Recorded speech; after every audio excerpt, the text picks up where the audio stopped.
I concur. Okay, I'm going to set it on up.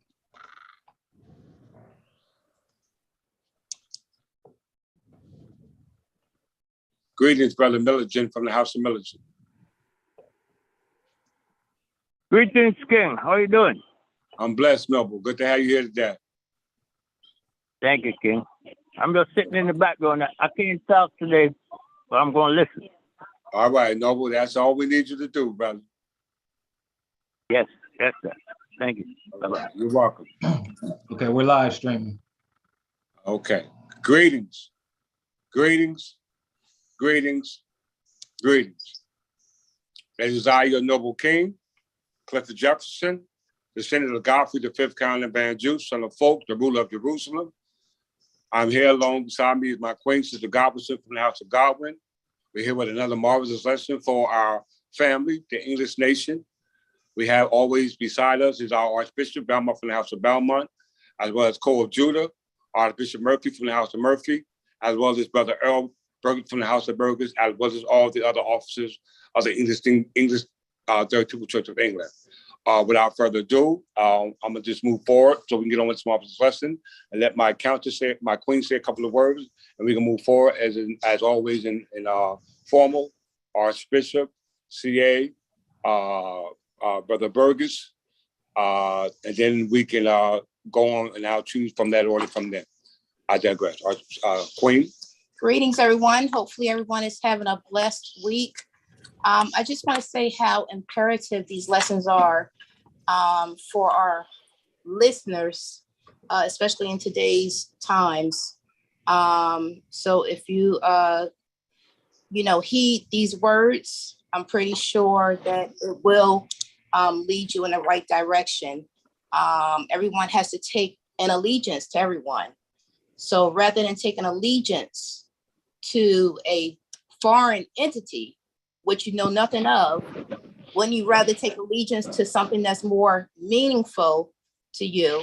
And in that case, that's my king, who I take allegiance to. And with that, I digress. Well said, Queen. Your king appreciates that. Archbishop. Welcome everyone from the Third Temple English Church of England, Kingdom Empire of Albion. This is I, Archbishop Belmont from the Noble House of Belmont. Today is July 7th, 2972 of the Berber calendar, which is equivalent to the 7/24/2022 Gregorian calendar. And like we always say, it is always a pleasure to be up here with our kinfolk, those not only from this present time, but from an ancient time. And as we already verified that our blood and kinship runs very deep.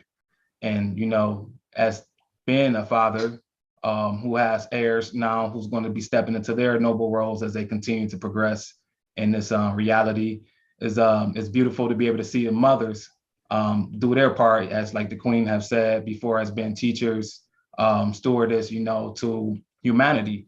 And we can do this together as a team, because like we always say, teamwork make the dream work. And if we don't actually start utilizing our dreams, our intuition, then we will never be able to see us connecting heaven on earth, which we know we needed so dearly this day and time. And once again, like I said, you must pledge your allegiance to someone, and it can't just be to yourself. That's already guaranteed. But you must pledge your allegiance back to He who had brought you back from the dead. And like the Queen said, my allegiance is to our King, King Clifford Jefferson from Royal House of Plantagenet, as well as our Queen, who had brought our King back from the dead, and that is Queen Godwinson from the Royal House of Godwinson. And they have found us, and as us being lost angels who have finally decided to come home because we got tired getting our tail kicked. It's just beautiful to be able to, like I said, see everyone up here. You look at us, we all look the same. We all bleed the same. We have to eat the same nourishment, and we also have to keep ourselves grounded on the same earthly plane, which we call Albion, so that way, we can continue to keep enjoying this marvelous place, because, it's so many different parts of the empire that, we haven't ever been to, that we know is actually being preserved for us when we finally get it right this time. And I'm looking forward to being part and enjoying those parts of the empire that we should be able to go to, that right now we have been quarantined off from. And with that being said, hopefully this lesson will start giving you understanding why these so-called trustees are doing what they're doing, because they're waiting for us to finally figure it out. So therefore we can actually partake in what was actually rightfully ours by birthright. And I digress, and I leave the rest of the introduction to C.A. Murphy from the Noble House of Murphy. Well said, Archbishop. CA. Greetings, everyone. Peace and love.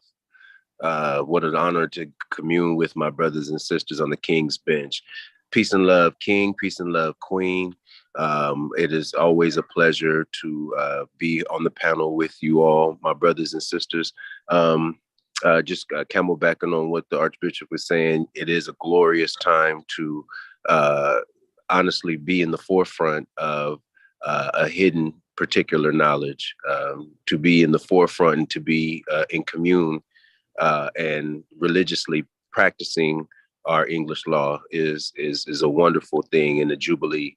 With that being said, I trust all is well at the sound of my voice. I know that for all those on the panel and the viewers, there are a lot of things they take in, a lot of information out there, and utilizing vision, the vital information seen in our now. Some of the applicable knowledge is what's truly vital in most of your structures. So with all that being said, I digress. I look forward to this marvelous lesson prepared by our King and Archbishop and the Queen, and I share my thoughts as we go through this marvelous lesson. I digress. I love you all. Peace and love. Well said, C.A. Cole Judah. Brother Burgess, good morning, Noble. Greetings, King. Greetings, Queen, King's bench, the Archbishops. I just appreciate being here with y'all, man. I love the fellowship. I'm here for the communion to get this lesson so I can do my duty and my obligations to the church. Well said. Well said, Noble. Every time you get up here, Noble, we smile. There's always a willingness and a humbleness to serve you as well, Noble. Greetings, Countess Harris from the House of Harris. How you doing this morning? Greetings. I'm a little under weather, so I'm going to be listening. I'm a little hoarse today. Okay, greetings. We're glad you was able to be here today. We understand your present condition, and we wish you a speedy recovery. All right? Thank you. You're Thank welcome. you. Greetings, Countess Allen from the House of Allen. Good morning. Good morning, everyone. Good morning, King and Queen. Lady Allen. Good morning, Archbishop Belmont, C.A. Murphy, Squire Burgess, everyone else on the panel. It's wonderful to be here today, and I look forward to this marvelous lesson that's going to be bestowed upon us. I just can't wait to see what we are going to learn today. I digress. Thank you. Thank you very much. Is Sister Walker made it, or Sister Middleton from the House of Middleton showed up today? Not at the moment. Okay. Lady Walker, she'll be on momentarily though, because she had. Okay. Just keep me informed so I can make sure that I include them in there and the dissertation. I mean the opening. Let's move to Brother Scott from the House of Scott. Greetings, Noble. Greetings, King. Hope all is well. Greetings to your lovely wife, our Queen. Greeting to all the countesses and the King's bench, of course. Always a wonderful greeting for Archbishop Belmont and CA as well. Not too many words, King. Just looking forward to getting to this lesson. We got to do what we got to do. That's what I'm talking about. Let's put this work in. Greetings. Thank you for your studentship as well as your interjections, and we love you. And thank you for your humbleness in today's lessons and ready to get to it. Greetings, Brother Gray from the House of Gray. How you doing today, brother? Greetings, King and Queen and Archbishops, Brother Burgess, and all who else are here on the panel with us today. I'm just looking forward to seeing what new uncover, how you're going to uncover something new and bring it and tie it together and make it concrete. I don't have many words, so I'm going to digress and let someone else speak. Well said, Noble. Let's get to Brother Means. Greetings, Noble. How you doing today? Grand rising to all. I'm doing pretty good, a little tired. You know, that PM shit starting to wrestle with me, but as I y'all was understand. speaking about allegiance, you want to come and show your allegiance and fealty and alliance as far as the family and respect to those royal houses. I'm excited to always step into the home of an education, true facts of education, I should say. So I won't say much, but I appreciate the time that you've given in to express our learning of knowledge of our past and be able to stand on it in the future. Thank you, Noble, for your input. We love you dearly, and that's our goal, is to make sure that you're equipped with what you need to stand on your birthright. Like I said, you know, what I have is not for me, it's for you. You know, when you have what I have, my job is fulfilled. And then you have a job. It's not just for you, it's for somebody else. So we work as a team. We accomplish things as a team. No one will be left behind. And so I thank you for your kind words, Noble, as well as your ability to be able to be here and in lieu of your present conditions, because as I always say, he who neglects the present concern throw away everything that they have. So we all have obligations and agreements that we had prior to coming upon this mission that we now have an obligation to do as well. But, you know, we must somehow find a way to make sure that both are done for the best interest for the livelihood of our substantiability. And we're going to do that by way of understanding, so that way old business can be old business and new business can be new. So well said, brother. Greetings, Brother Moonday from the House of Moonday. How you doing today? Peace, greetings, and love. Can you hear me? Yeah, we can hear you, sir.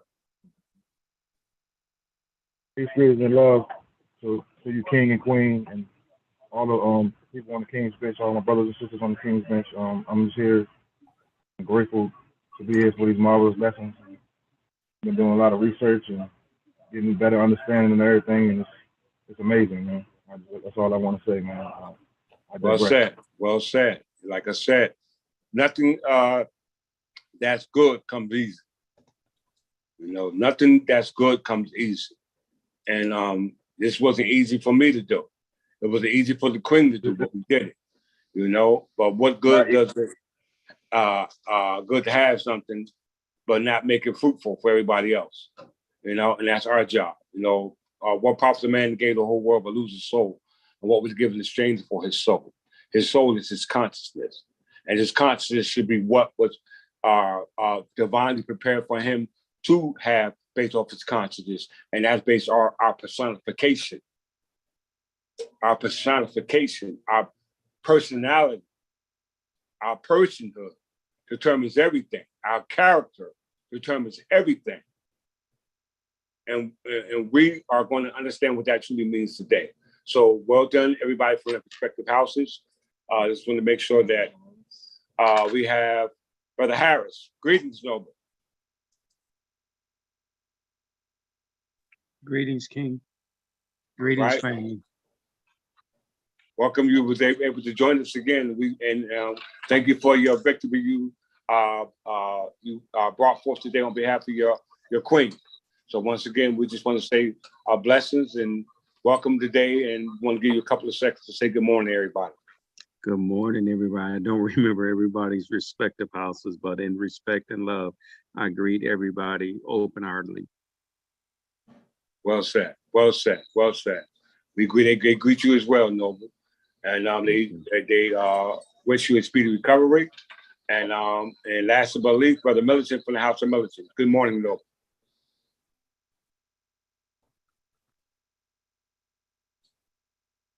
Well, he did say he's going to be on silent. So with that being said, let's get to this marvelous lesson.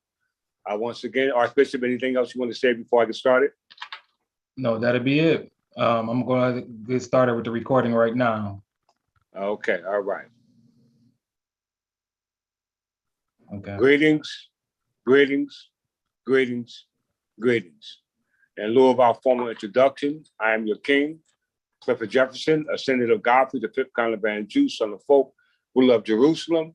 I am the reincarnation of King Edgar the Peaceful, which back in time immemorial, he was known as Jesus Christ. We greet you in the name of peace, Islam, and all the other terms that are used to denote to that peaceful and pleasant understanding that brings forth peace. We love you all, and I hope that every word that's set forth will be based off clarity and concrete to all those who are hearing. I'm here today to once again continue to give a narrative of our legal standing as English nationals. As you know, today we are amongst our family, our members, our partners, whatever term you see to fit. We are all family members here today, not just here on this panel, but as well as those who are online who continually and stewardly review our content day by day. As I always say, it's better for you to not know this than to know this and not follow it, because with it comes repercussions. So please, please, please pay very close attention. Without further ado, let's get started.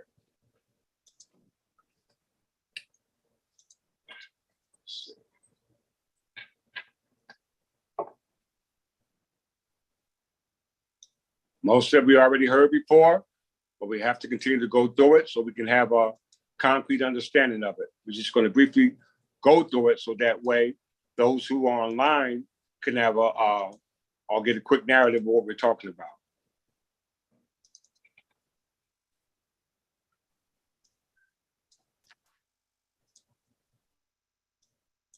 I will be calling on members to read from time to time, but for the sake of time, I'm pretty much going to go through it myself.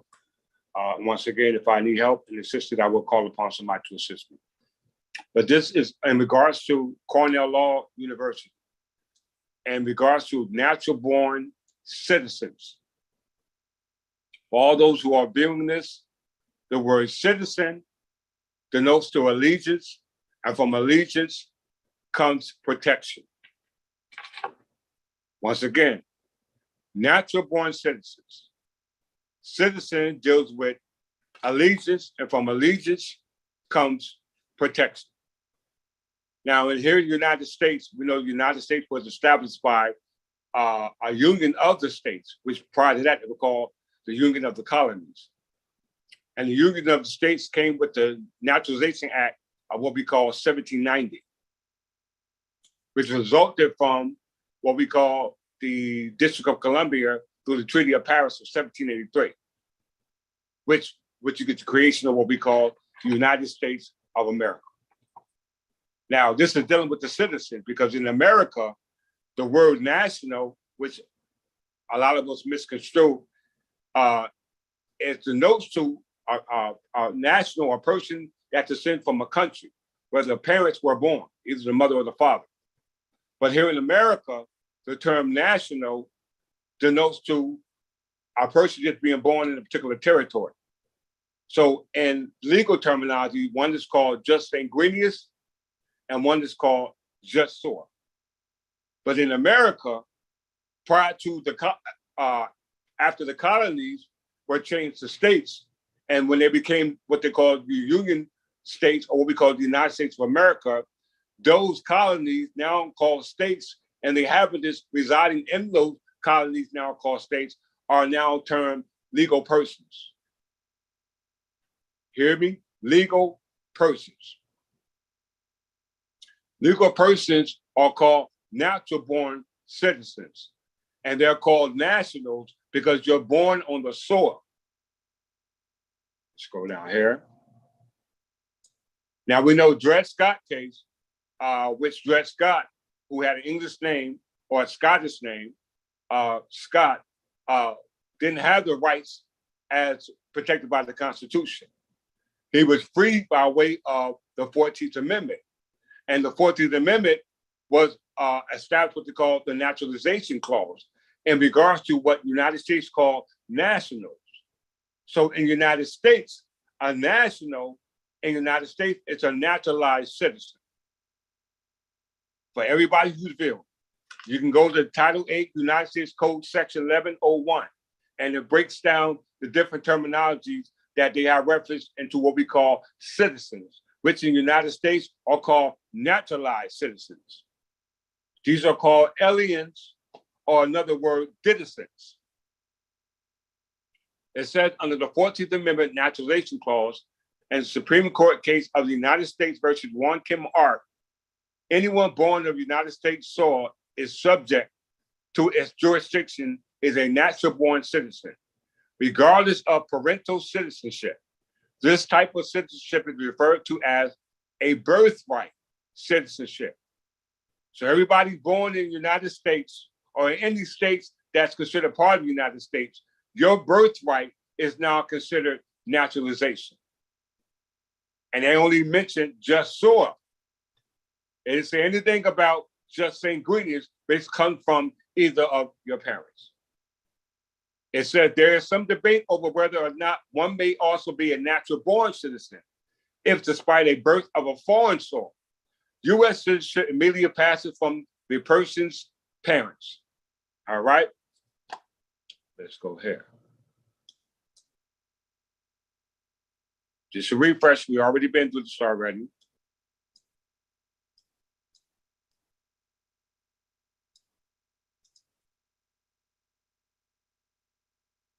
Greetings, Sister Militant from the House of Militant. Greetings, King. Greetings, everyone. Glad to be here. Glad to have you. Greetings, Mr. Middleton. All right, Good is evening. Sister Walker Maker yet? Okay, all right. Good to have you, Sister Middleton. All right, we're just going over some previous discussed content that we already discussed.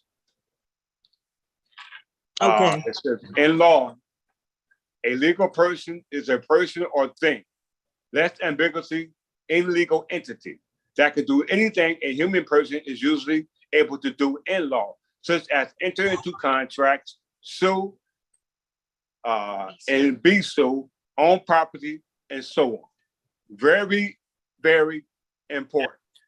So they're talking about a legal person, synonymous with a thing, has the ability to do the same thing as a human person can do, such as sue, be sued, enter the contract, own property. All right, now this becomes a problem. Let's move further.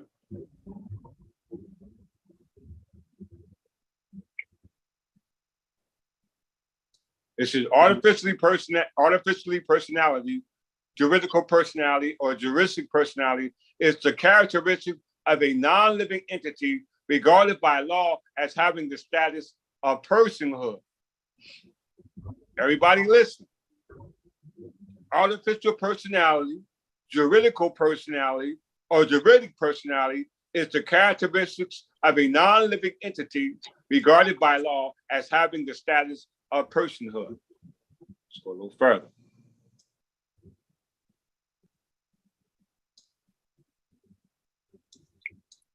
In some common law jurisdictions, a distinction is drawn between a corporate aggregate, such as a company, which is composed of a number of members, and a corporation soul.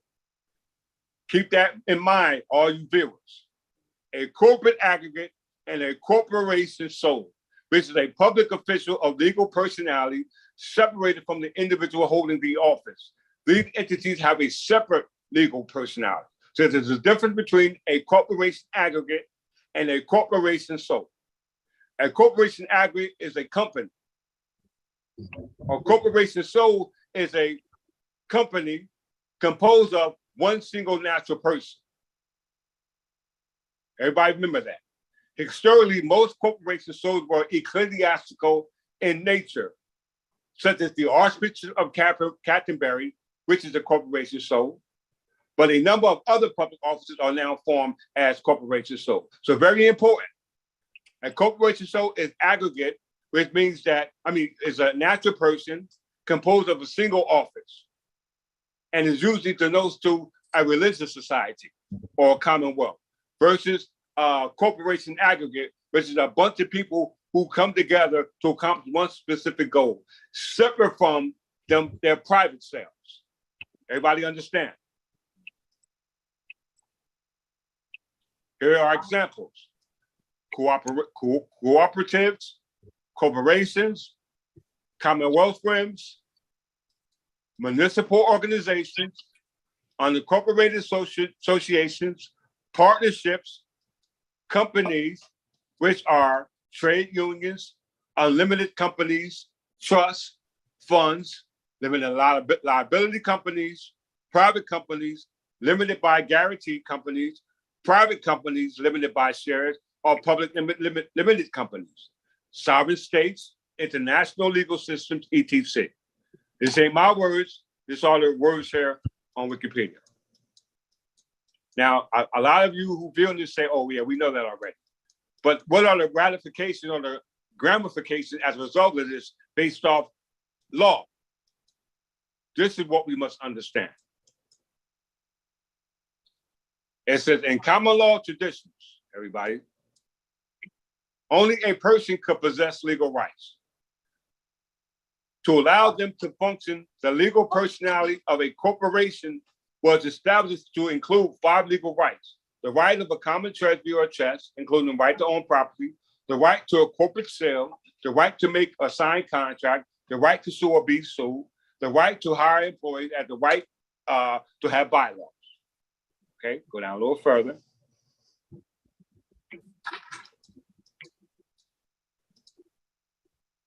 Up a little further, I should say.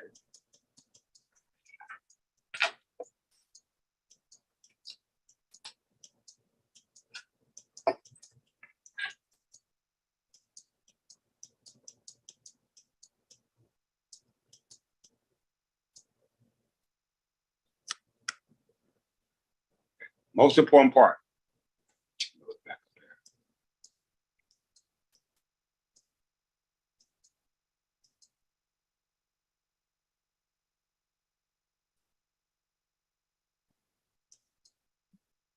Okay, right.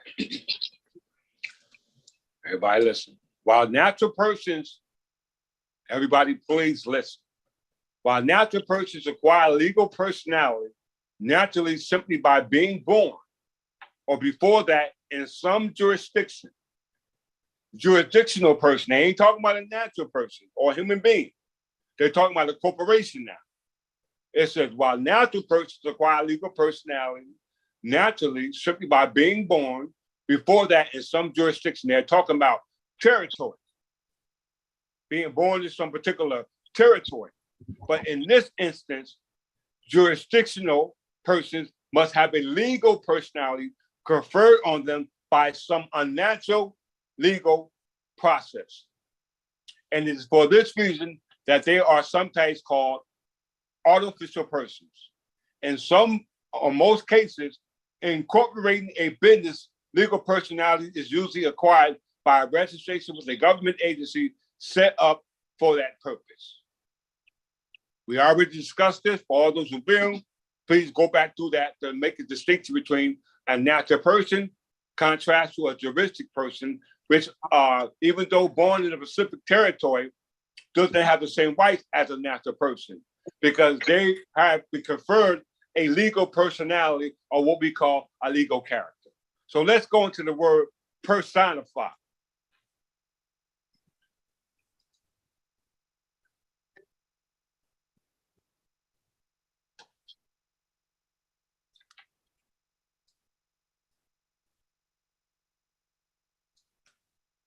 Personify, to conceive or to represent as a person or having human qualities or power, to be embodied or personification or incarnate. Everybody heard that? Did everybody hear that? Yes. Yes. So personify, a synonymous term with personify means body, embody, epitomize, express, eternalize, incarnate, key word, incorporate. Most of the definitions up here are abstract, but when you go to the word incorporate, it has a legal definition, right? It has a legal definition. I hope my screen don't give me no problem. Initiate, manifest, materialize, personalize, or substantiate. Everybody see the difference? So when you incarnate or impersonate or personify is a denote to what we call an incorporation. Because we know that corporations are citizens too. Didn't they say that? Yes. But a corporation is not a natural person. A natural person is a living entity, i.e. a human being. So distinction must be made. This is what we call diversity of jurisdiction. So when they speak about in the abstract story about Jesus Christ, the word being incarnated, the word is the law. In order for the law must be incarnated by a personification of the law being stated in human form, being brought back to life. Because most of the law of our ancestors has become abstract. Why do I say that? Let's go here. Case law.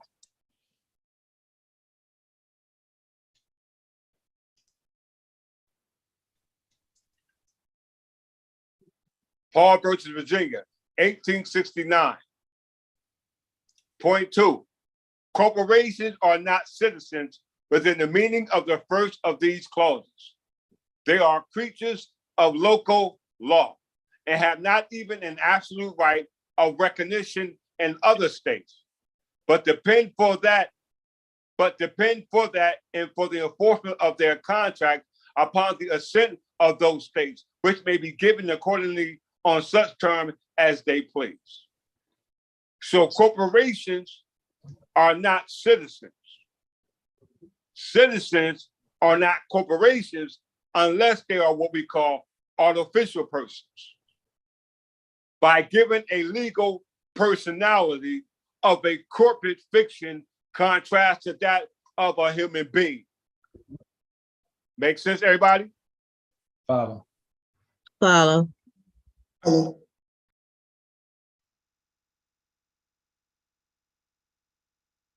Crown colony.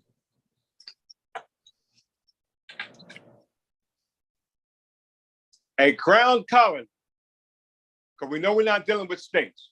Most of us are subject to the laws in our present municipalities, which functions under the laws of the state, which is headed by the governor.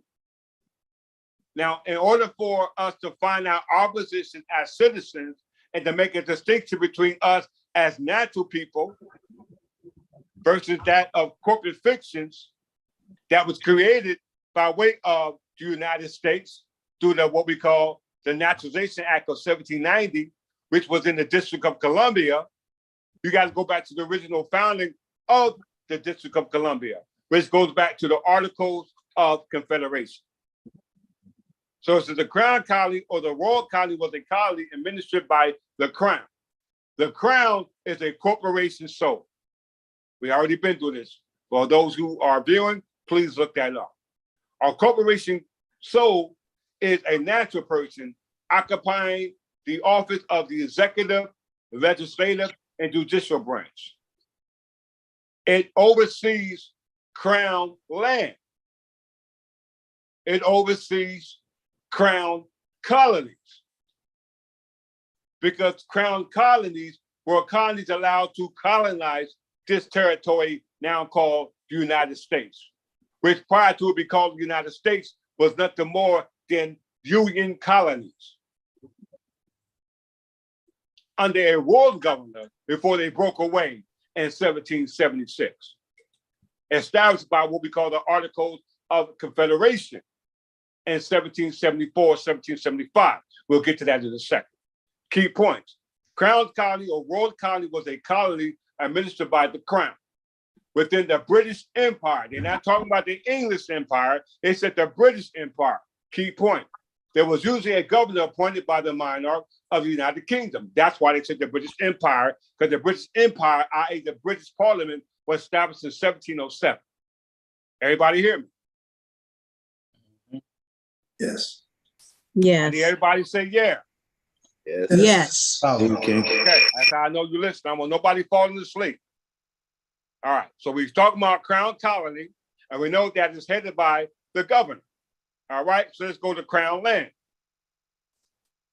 Because we know that if you got crown colonies on crown land, we know the land belongs to who? The crown. So let's deal with the crown land. Crown land, sometimes spelled crown land, also a royal domain. Look at the language they use. Is a territory area belonging to the monarch who personifies the crown.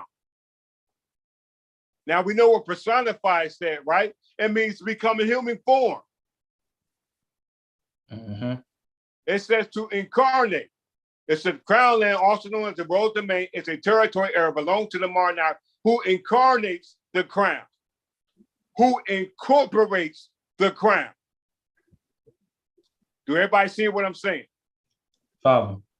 All members who are part of the King's Bench, who are trustees, you better understand what I'm talking about. See. It says intel. So when you talk about intel estates, you're talking about crown land. And intel estates is hereditaments. It says what? An English common law, fee-tail intel is a form of trust established by a deed of settlement, which restricts the sale of inheritance of an estate or real property and prevents the property from being sold, divided by will, or otherwise alienated by a tenant in possession. Everybody understand? Why? Because it's crown land under the authority of the crown. Why? Because it's personified by what? A corporation sold. Let's make sure I know what I'm talking about.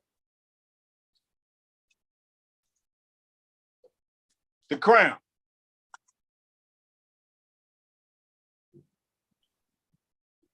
A corporation sold, as I stated. The crown is the legal embodiment of the executive, legislative, judicial governments of the monarchy of each of the Commonwealth brims. These are all those brims. Everybody see it right here. Now look what pop up.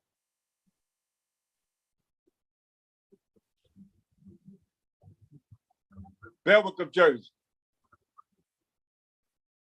Everybody see that flag? That's our flag. That's for real. This ain't makeup. This is for real. All right, let me go back to where I was. All right, and it says the crown.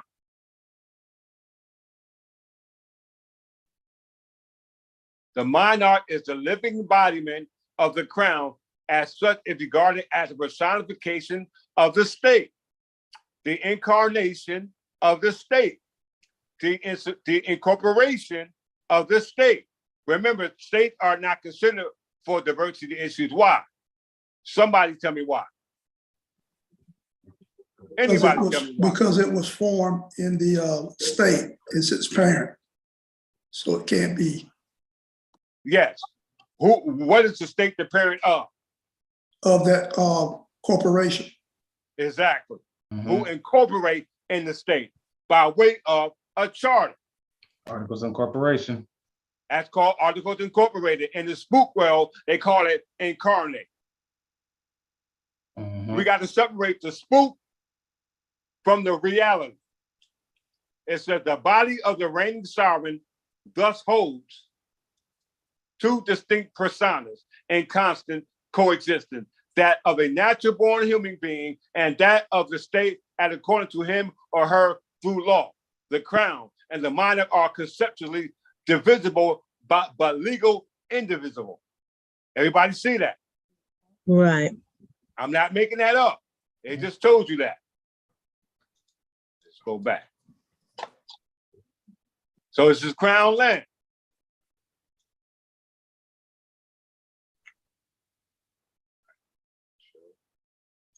Now it says it's intel. Now let's go to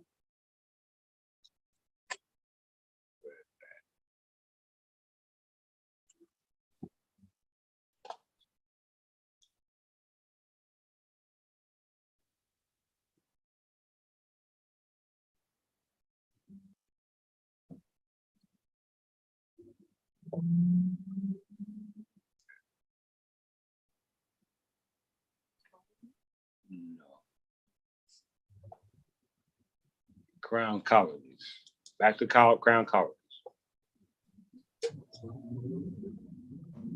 History.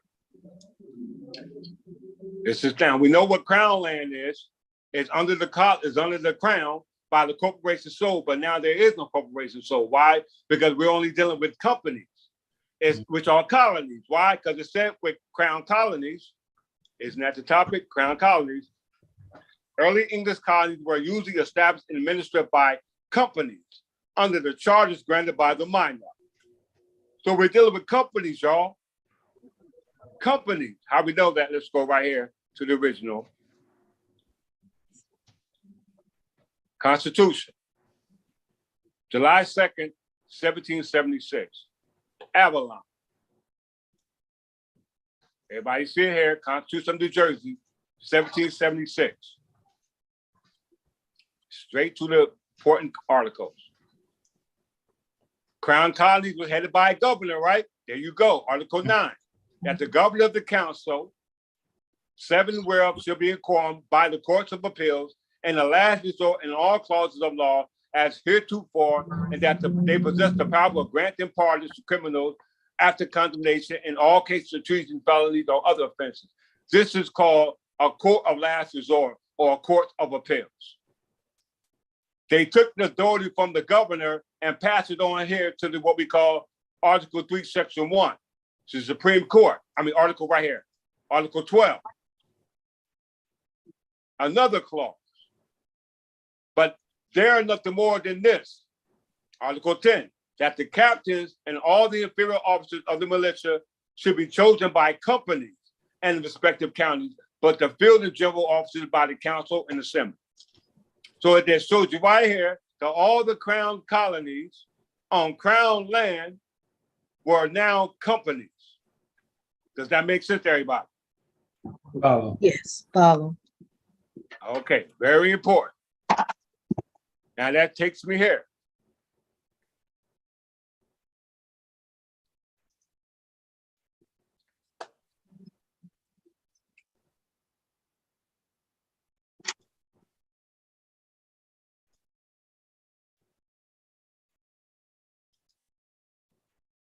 This is Archbishop's fund. This is United States versus Curtis Wright Export Corporation, ETAL.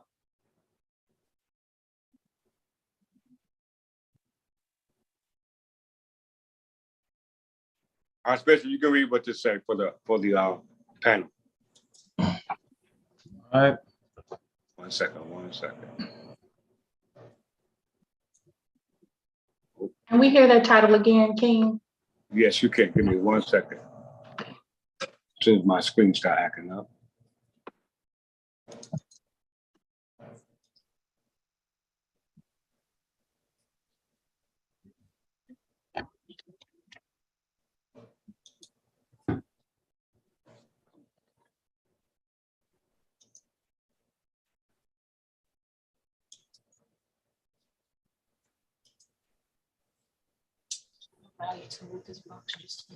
No, it'll close out. The title is United States versus Curtis Wright Export. Everybody write that down. All you viewers, please write this down.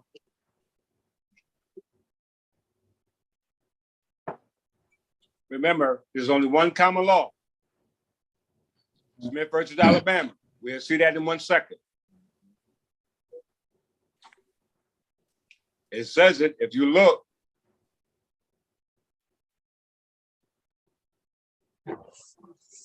Everybody got that already? Yes. Okay, Archbishop. All right, and it says, as a result of the separation from Great Britain by the colonies acting as a unit, the powers of external sovereignty passed from the crown, not to the colonies severally, but to the colonies in their collective and corporate capacity as the United States of America. Even before the declaration, the colonies were a unit in foreign affairs, acting through a common agency, namely the Continental Congress, composed of delegates from the 13 colonies. Read that again, Archbishop. It says, as a result of the separation from Great Britain by the colonies acting as a unit, the powers of external sovereignty passed from the crown, not to the colonies severally, that means the colonies or the states by themselves, but to the colonies/states in their collective and corporate capacity as the United States of America. Break that down for them. So what this is saying is almost like Captain Planet. They powers combined separately and came together and became one, i.e. the United States of America. So when they was the de facto 13 colonies, they didn't have any source of power until they actually came together to form the so-called United States of America, where the powers of so-called Great Britain have now been incorporated or incarnated into the United States of America as part of their policy, i.e. their constitution, procedures, etc. Well said. Continue. Even before the declaration, the colonies were a unit in foreign affairs, acting through a common agency, namely the Continental Congress, composed of delegates from the 13 colonies. That agency exercised the powers of war and peace, raised the army, created the navy, and finally adopted the Declaration of Independence. Rulers come and go, governments end and forms of government change, but sovereignty survives. A political society cannot endure without a supreme will somewhere. Sovereignty is never held in suspense. When therefore the external sovereignty of Great Britain in respect of the colonies ceased, it immediately passed to the Union. See Penn Hollow verse Doan. That fact was given practical application almost at once. The Treaty of Peace made on September 23rd, 1783, that's the Treaty of Paris, was concluded between His Britannic Majesty and the United States of America. The Union existed before the Constitution, which was ordained and established, among other things, to form a more perfect union. Prior to that event, it is clear that the Union declared by the Articles of the Confederation to be perpetual was the sole possessor of external sovereignty, and in the Union it remained without change, save insofar as the Constitution in express terms qualified its exercise. The Framers' Convention was called and exerted its powers upon the irrefutable postulate that through the states were several, their people in respect of foreign affairs were one. Compare the Chinese exclusion case. In that convention, the entire absence of state power to deal with those affairs was thus forcibly stated by Rufus King. The states were not sovereigns in the sense contended for by some. They did not possess the peculiar features of sovereignty. They could not make war, nor peace, nor alliances, nor treaties. Considering them as political beings, they were dumb, for they could not speak to any foreign sovereign whatever.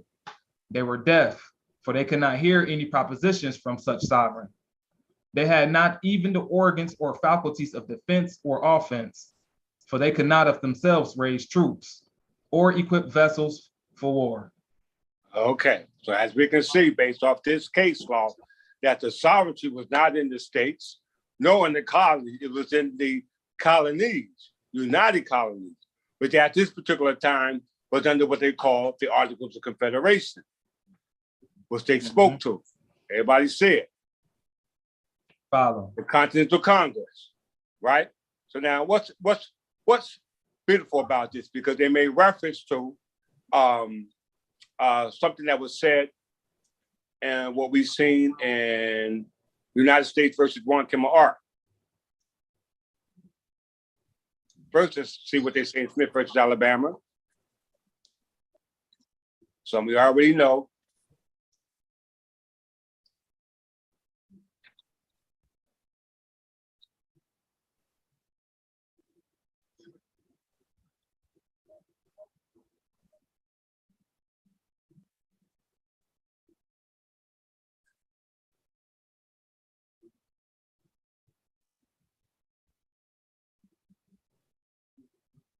Oh, I can go right here.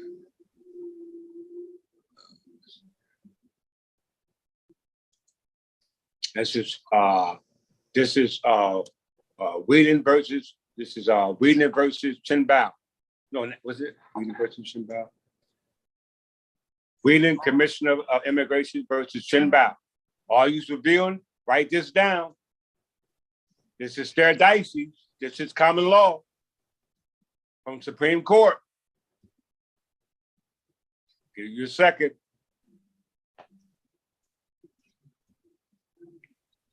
Now the main focus is the crown. It said the very learned and useful opinion of Mr. Justice Gray, Speaker for the Court in the United States versus Juan Kim or R. Now remember, dealing with natural born citizens,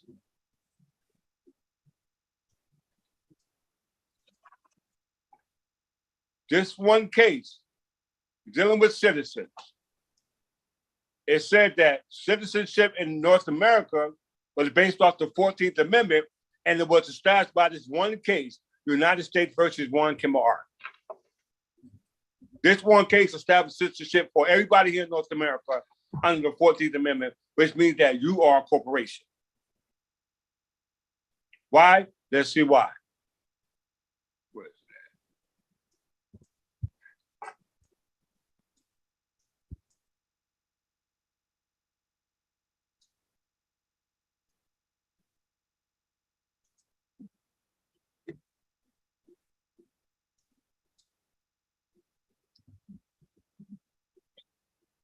United States versus Juan Kim R. Everybody can see that? Yes. Yep. United States versus Juan Kim R. was a landmark decision of the United States Supreme Court, which held that a child born United States parents of Chinese descent, who at the time of his birth are subjects of the Emperor of China, but have a permanent domicile of residence in the United States and are there carrying on business and are not employed in a diplomatic or official capacity under the Emperor in China, automatically became U.S. citizens at birth. Why? For commerce purposes. Look what it says in the call, the case history. Holding. The citizenship clause of the 14th Amendment must be interpreted in light of the English common law, and thus it grants U.S. citizenship to almost all citizens born to alien parents of the on American soil, with only a limited set of exceptions. So citizenship under in the United States, under what they call the Naturalization Act, origin must go back to the English common law. Everybody see it for themselves, right? Yep. English common law. Now let's go back to United States versus Juan Kim R. Since this case sets the status for citizenship under the 14th Amendment.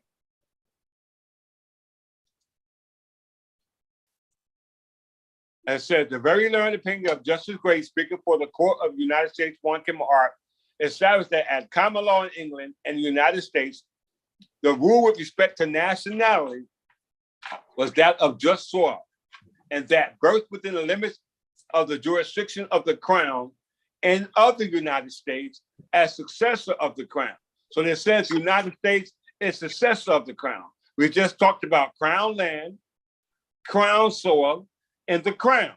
And we know that the Crown is personified by the monarch, which is the same word or the same term or synonymous with incarnate or incorporate. So in our certificate of incorporation, we have incorporated as the Crown by me personifying as the monarch under the Crown on Crown land.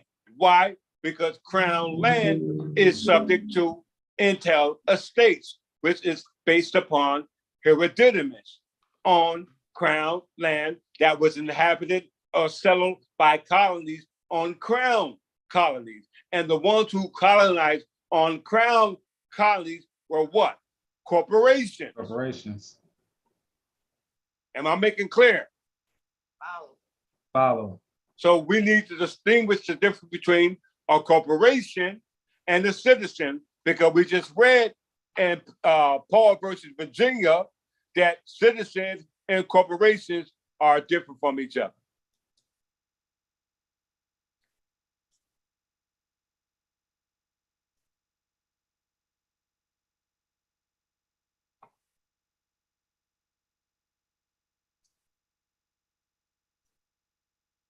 Right there. Corporations are not citizens, but the meaning of the first of these clauses. They are creatures of the local law and have not even an absolute right for recognition in other states. So that means that they are what? Creatures of the statute. Let's go back to it. Now it says that United States is successor to the crown and that there could be no change in this rule except by statute. Not by no case law, not by no opinions of no judge, but by statute. Why? Because these statutes were promulgated by monarchs. Queen Anne, King George II, all children born of the allegiance of the crown of England. It didn't say Britain. I mean, it didn't say British. It didn't say France. It didn't say Spain.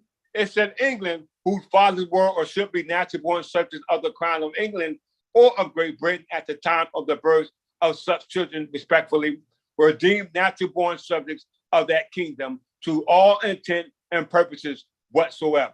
Everybody see that? Mm-hmm. Let's go a little further with the same case. Juan Kiminar.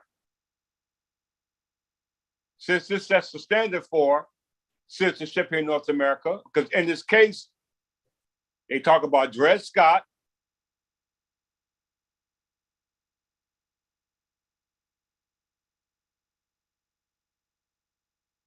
right there.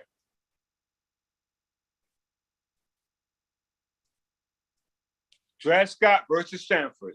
Mr. Justice Curtis said the first section of the second article of the Constitution used the language a natural born citizen. Now, we already established, according to the United States, on the Title 8 United States Code, Section 1101, that they got a different classification for a citizen.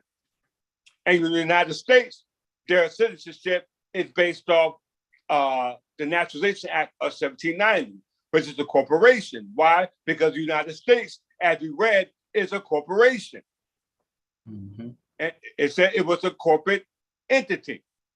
All right, so it says the first section of the Articles of the Constitution use the language a natural born citizen, and thus assumes that citizenship may be acquired by birth.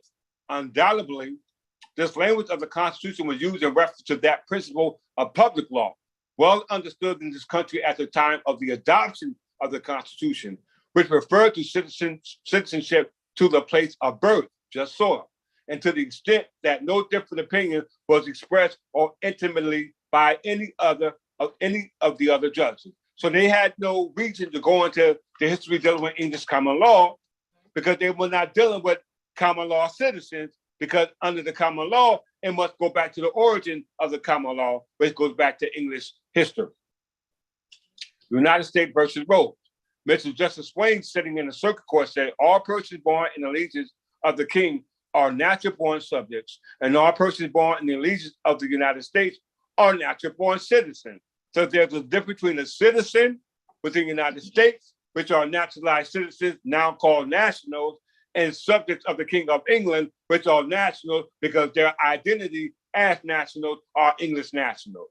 Makes sense to everybody? Follow. Such is the rule of the common law, and it's the common law of this country as well as in England, and we find no other warranty, for the opinion that the great principle of the common law has ever been changed in the United States. It had always obtained here with the same vigor and subject only to the same exceptions since as before the Revolution. Let's go a little further.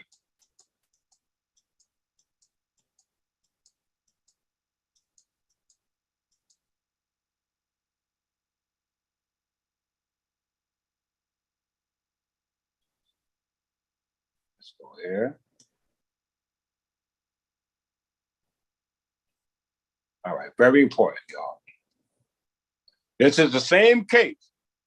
It says, there is therefore little grounds for the theory that at the time of the adoption of the 14th Amendment of the Constitution of the United States, there was any settled indefinite rule of international law, generally recognized by civilized nations, inconsistent with the ancient rules of citizenship by birth within the dominion.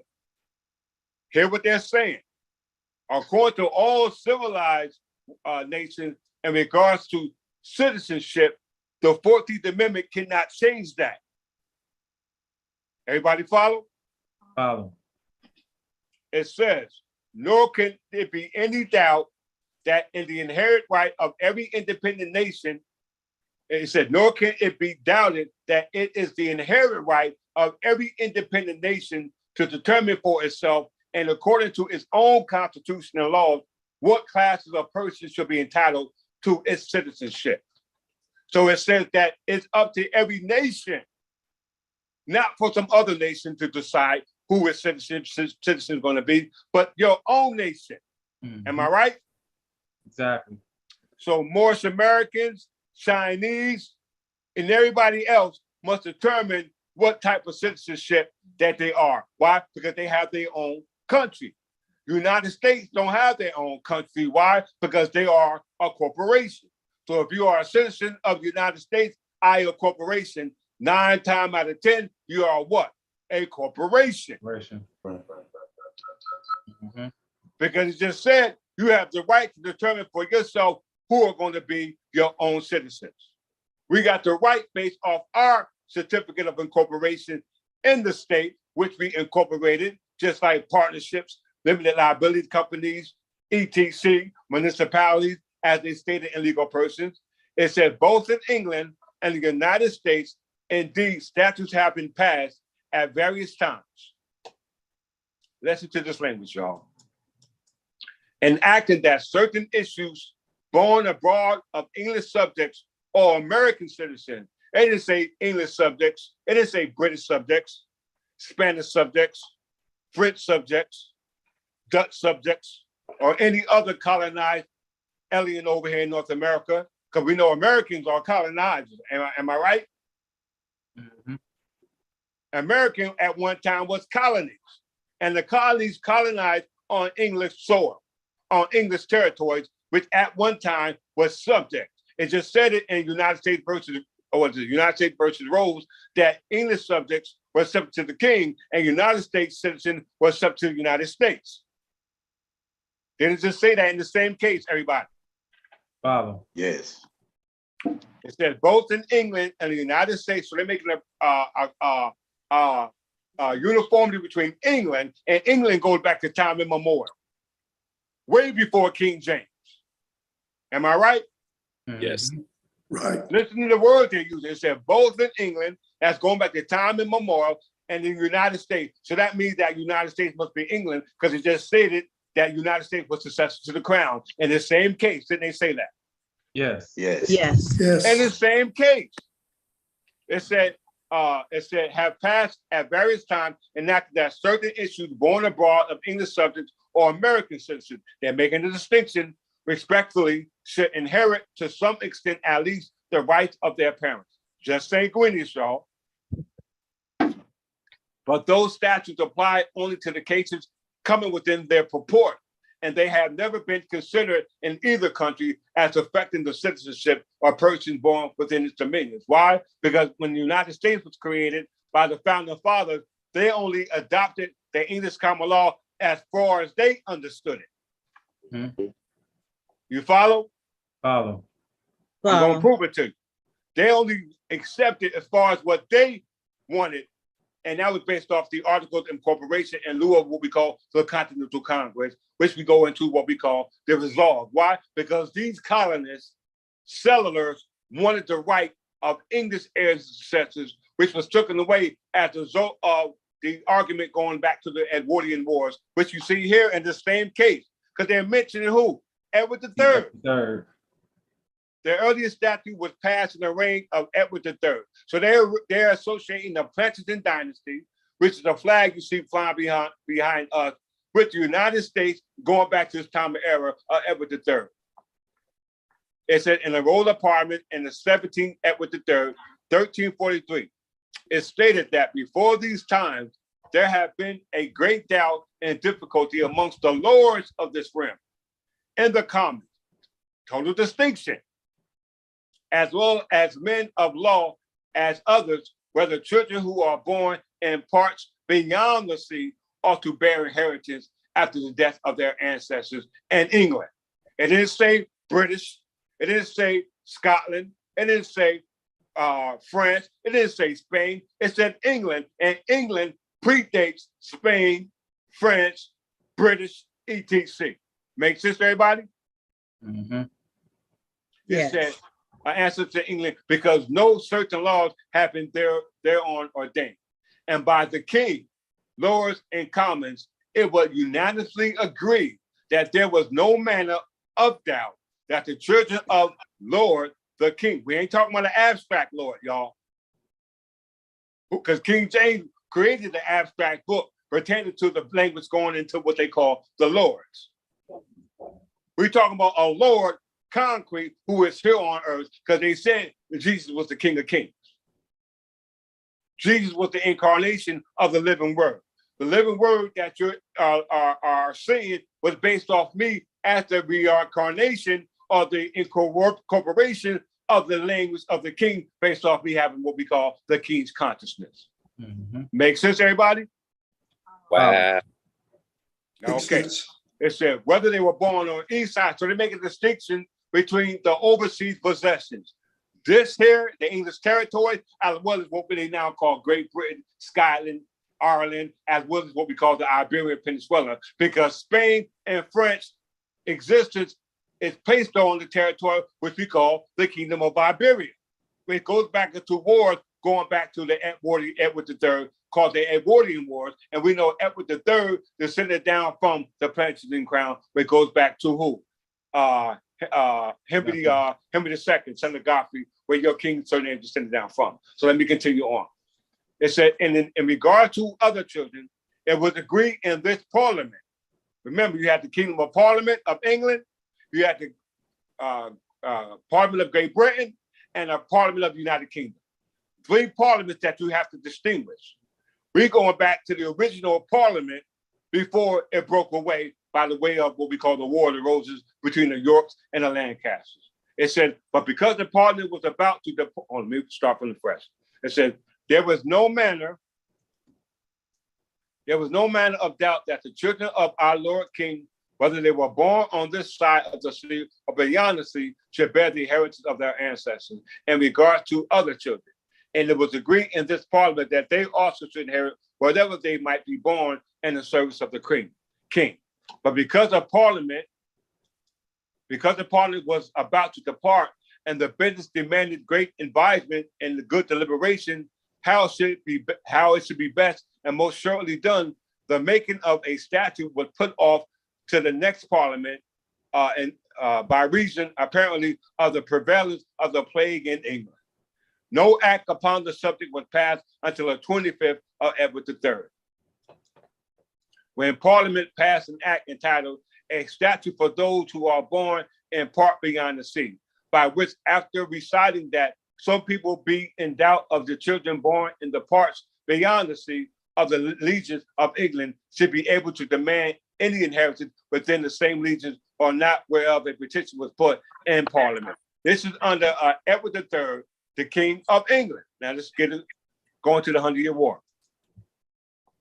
Quick brief.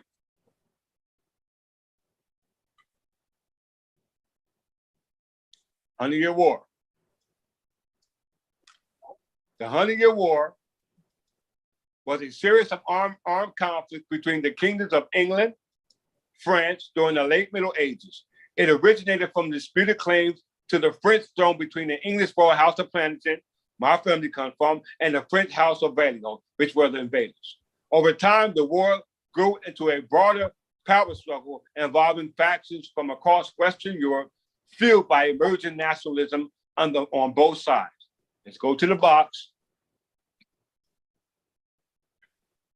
Look at all the belligerents.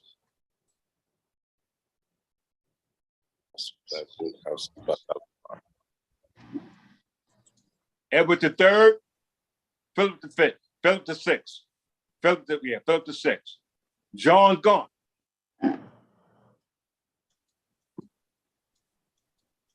Wow. These are the belligerents. Now, if we get into John Gaunt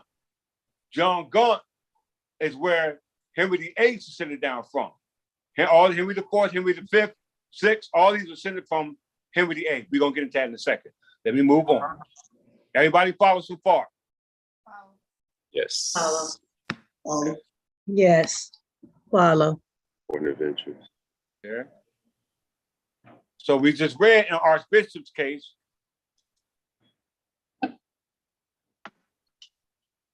it said that as a result of the separation of Great Britain by the colonies acting as a unit, the powers of external sovereignty passed from the crown, not to the colonies severely, but to the colonies in the collective and corporate capacity as the United States of America. Even before the declaration, the colonies were a unit in foreign affairs acting through a common agency, namely the Continental Congress. Everybody heard that, right? Yes. Let's go to the Continental Congress. The first Continental Congress. The first Continental Congress was a meeting of delegates from 12 of the 13 British colonies that became the United States. Now we know they separated from the colonies on September 23rd, 1777, if I'm not mistaken. They changed from states to colonies on September 28th. You say something, Archbishop? No, I didn't say anything. Okay. So it says the first Continental Congress was a meeting of delegates from 12 of the 13 British colonies that became the United States. It didn't say English colonies, did they, y'all? It said British colonies. Very important. The English are already in the Americas. Right. So if we talk about the first Continental Congress, and we know that they were preceded by the Stamp Congress. The Stamp Congress was preceded by the Albion Congress. So before you had the first and second Continental Congress, you had the Albion Congress and the Stamp Congress. All these goes back to the Stamp Act. Mm-hmm. When you know, this is the reason why they broke away from the British Parliament, because of taxes. Exactly. All right, so let's go into the true history of this.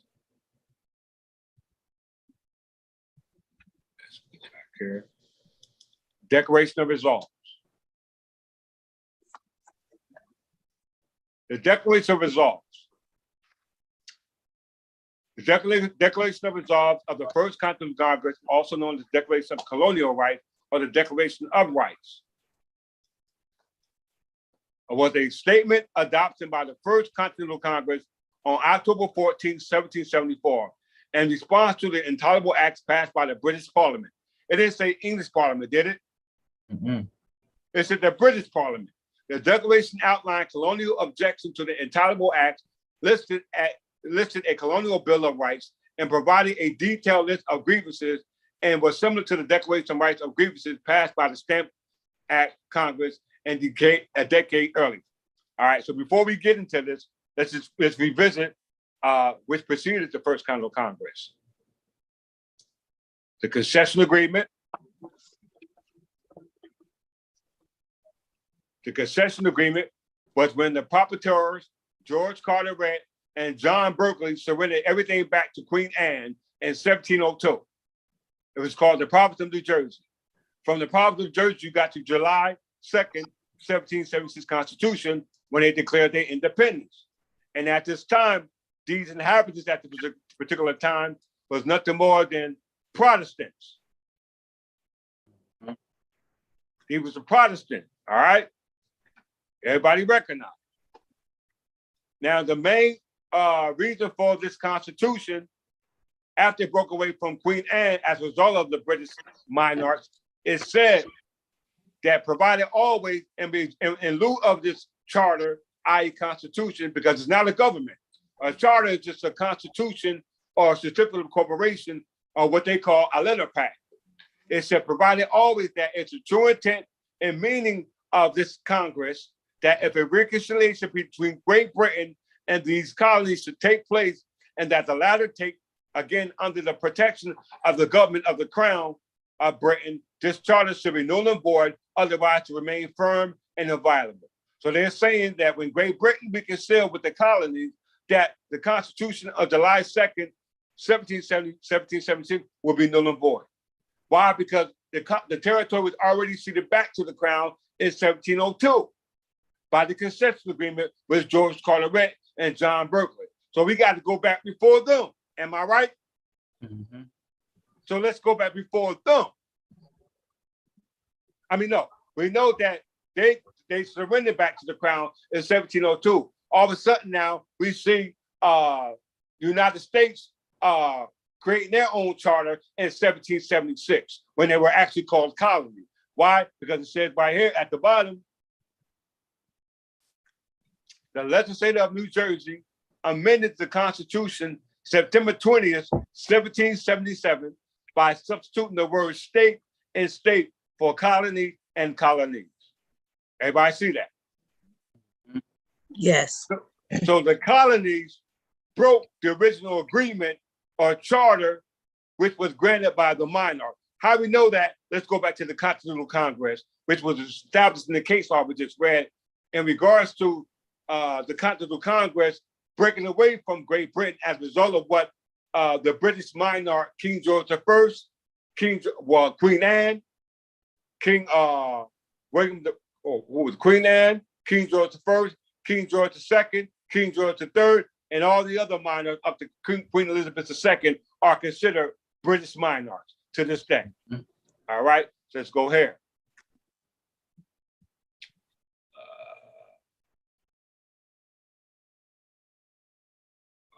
Before we go there, let's go back here. Holmes versus Walton. Another case. Holmes versus Walton was a case decided by Supreme Court of New Jersey, because it was New Jersey who declared their independence in 1776, July 2nd, right? Mm-hmm. We just got finished reading that Constitution. Now, all of a sudden, in this case, Holmes versus Walton was thought to be the first opinion in America's history. And the American court held the statute unconstitutional. It was considered a landmark in American law of judicial review. And it's apparently unreported opinion, which means that it's not based off the common law. If it's unreported opinion, that means that it's only useful for persuasiveness. It shouldn't be uttered in any court, because the only case law that's binding in any court is predate, which means it's binding in any court, which means that it should have been reported. Makes sense, everybody? Follow. Follow. It says, Justice David Breeden held that conviction entered by a six-person jury under the 1775 statute was void because the Constitution of New Jersey required a jury of 12. All right, now what was the basis of this complaint? On October 8th, 1778, amid the American Revolutionary War, the New Jersey legislature passed a law that made it lawful for any person, remember we're talking about legal persons, not natural persons, we're talking about corporations, persons who were conferred a legal personhood based off the jurisdiction which they were born in under just soil, just like Dred Scott was. Why? Because they were property. So under this case passed in New Jersey, which were one time one of the 13 colonies, part of what we call the Union of Colonies, made it lawful for any person, i.e. colonist, settler, whomsoever to seize and secure provisions, goods, wares, and merchandise, attempted to be carried or conveyed into or brought from within the lines of encampments or in any place in the possession of the subjects of the King of Great Britain. Did y'all hear me? Did y'all hear what I just said? Yes. Yes. New Jersey passed a legislation for them to kidnap persons. It's about seizure laws. It's based off seizure law. I wouldn't go into it because for the longevity of the teaching class today. But it was based off ability to be able to seizure, take you by way of force. This is what you're subject to every day in your municipality. Seizure laws. Why? Because you're brought to where? The justice of the peace. Mm-hmm. The justice of your peace is the ones who sit in your municipality. And your municipality fit the description of legal persons who were corporations, i.e. artificial persons. Everybody follow? Follow. Follow. Okay. Let's go here. So New Jersey passed a law for them to take goods, wares, merchandise, intended to be carried and conveyed and to brought from within the lines of encampments of any place in the possession of the subjects or the troops of the kings of Great Britain. The goods and the people found with them, they didn't just say the goods, the merchandise, or the wares, but they said the people found with them were to be taken before the justice of the peace of the county. That's slavery, am I right, y'all? That's slavery. They was taking people. Why? Because people were merchandise. People were property. Why? Because as I said in Paul versus Virginia, corporations and citizens were different, but they overruled it in the 19th century for the purpose of commerce, which is the case at hand. All right, so let's go back to what the case said about United States in regards to the crown and United States of America as a corporate entity. Let me just go back to it.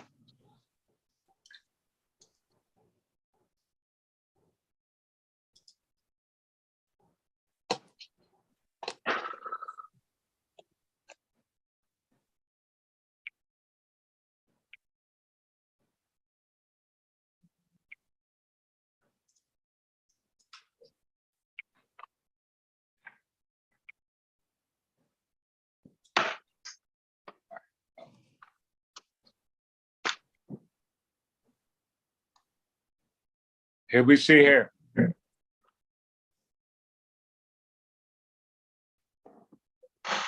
This is another case. Bold versus Richmond. Let me go up to the top. Everybody see that? Yes. Write that down, everybody.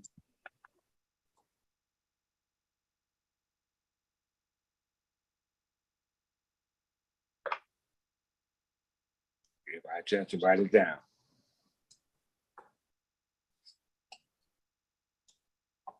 Go to the meat. Where the meat at? These are all cases in the United States. It says, there are many who trust that further consideration will be given by the Supreme Court to the question discussed by not squarely presented in Yakutsk versus United States, that a criminal trial may be split and held at different places despite the language of Article 3, Section 2, Clause 3 of the Constitution. That's called your Statutes clause. Common law clause. Common law is a law based off precedents that a trial in the crime should be held in the state where the said crime should have been committed. The earnest solicitude of the Supreme Court as at present constituted for the preservation of a jury trial in full vigor as understood by the makers of the Constitution would seem to warrant reconsideration of this question. All right. It says here,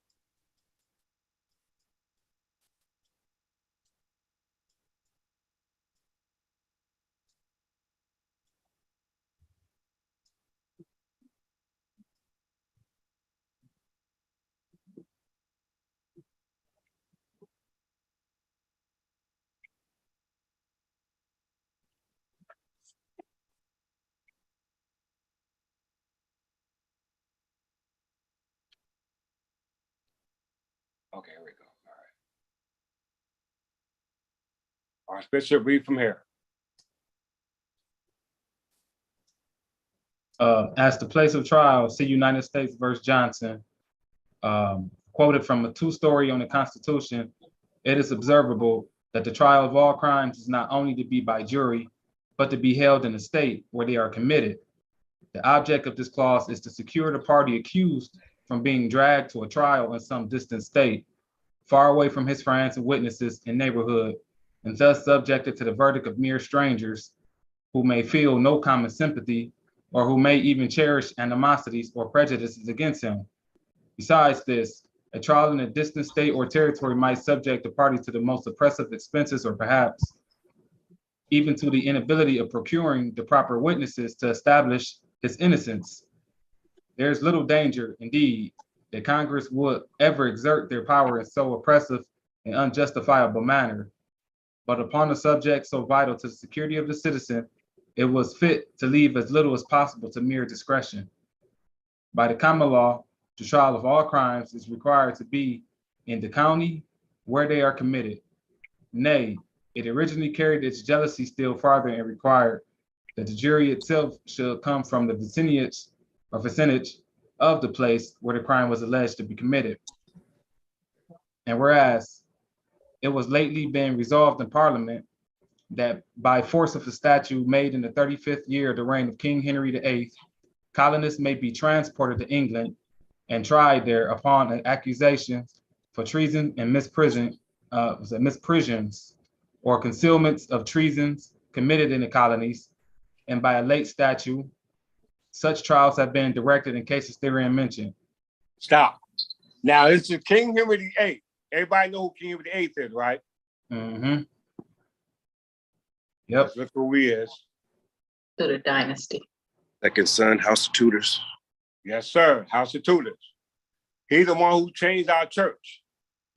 Yeah. Now, what is he doing in the case law in the United States? Henry VIII was the King of England until his death.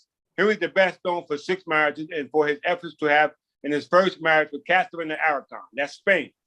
His agreement with Pope Clement VII about such an annulment led to Henry to initiate the English Reformation, separate the Church of England from the papal authority. He appointed himself as supreme head of the Church of England and dissolved the covenant of monasteries for which he was excommunicated. You hear that? And look at his religion. House of Tudors, and he was a Roman Catholic. Who was his father? Henry VII.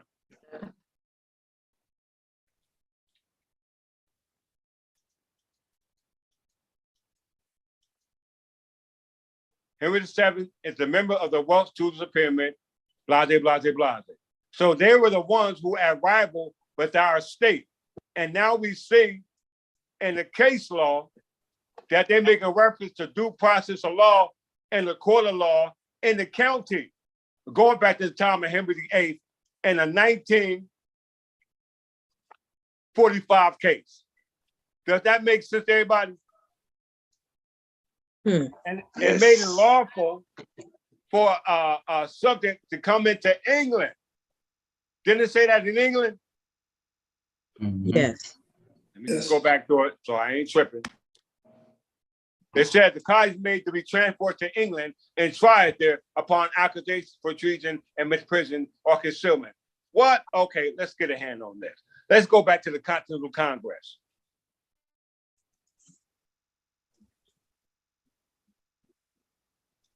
Because we know at this time, they will be ran by the British Parliament, right? Carpenter Hall, Philadelphia, Pennsylvania. That go back to William Penn. So what's so important about these settlers, i.e. colonists, breaking away from the British? Because they were aliens. They weren't Englishmen or women who had English right, which we just read were protected by the common law. And it didn't make contrast or synonymous with British citizens. How we know that? Let's see. All right, let's have fun with this, y'all. Somebody else gonna read. Archbishop, you continue to read. In point of interest, brothers and sisters, remember this is going back to those aliens who came in with William the Conqueror in the year 1066. And so, like they said, they're rebelling. They're rebelling from the hand that was feeding them because they no longer wanted to be under that fold, trying to claim rights that wasn't theirs anyway. Now, these are the rights that they declare. Now, read what they say. And look who they mention. King Henry VIII. How? Read what it says, y'all. This is telling you that this is England. Continue. The declaration and resolves begin as follows. Since the close of the last war, the British Parliament, claiming a power of right to bind the people of America by statutes in all cases whatsoever, hath in some acts expressly imposed taxes on them, and in others, under various presences, but in fact for the purpose of raising a revenue, hath imposed rates and duties payable in those colonies, established a board of commissioners with unconstitutional powers, and extended the jurisdiction of courts of admiralty not only for collecting the said duties, but for the trial of causes merely arising within the body of a county. Stop. Okay, we're going back to July 2nd, 1776. It says these were Protestants, and they the ones who elected the judges and etc., which were companies. So of course they upset because they wanted the rights for the nationals, i.e. the true inhabitants, i.e. the true heirs, and not those who were only got the right to become citizens by way of incorporation, by way of the companies who created them. Continue. In the consequence of other statutes, judges who before held only estates at will in their offices have been made dependent on the crown alone for their salaries, and standing armies kept in times of peace. It has lately been resolved in Parliament that by force of a statute made in the 35th year of the reign of King Henry VIII, colonists may be transported to England and tried there upon accusations for treason and misprisions, or concealments of treasons committed in the colonies. Stop. Now, if King Henry VIII was a Protestant, then he talking about his heirs and successors, right? Mm-hmm. Let me just make sure.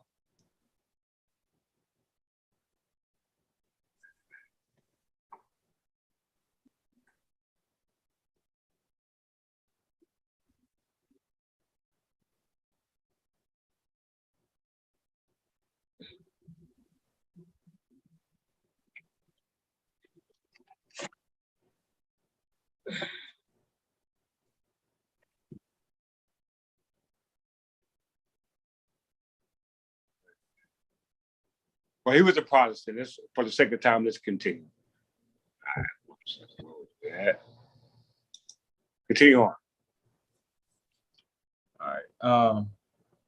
In the last session of Parliament, 3 statutes were made, one entitled an act to discontinue in such a manner and for such time as are therein mentioned, the landing and discharging, lading, or shipping of goods, wares, and merchandise at the town and within the harbor of Boston, in the province of Massachusetts Bay in New England, another entitled an act for the better regulating the government of the province of Massachusetts Bay in New England, and another entitled an act for the impartial administration of justice in the cases of persons questioned for any act done by them in the execution of the law, or for the suppression of riots and tumults in the province of the Massachusetts Bay in New England.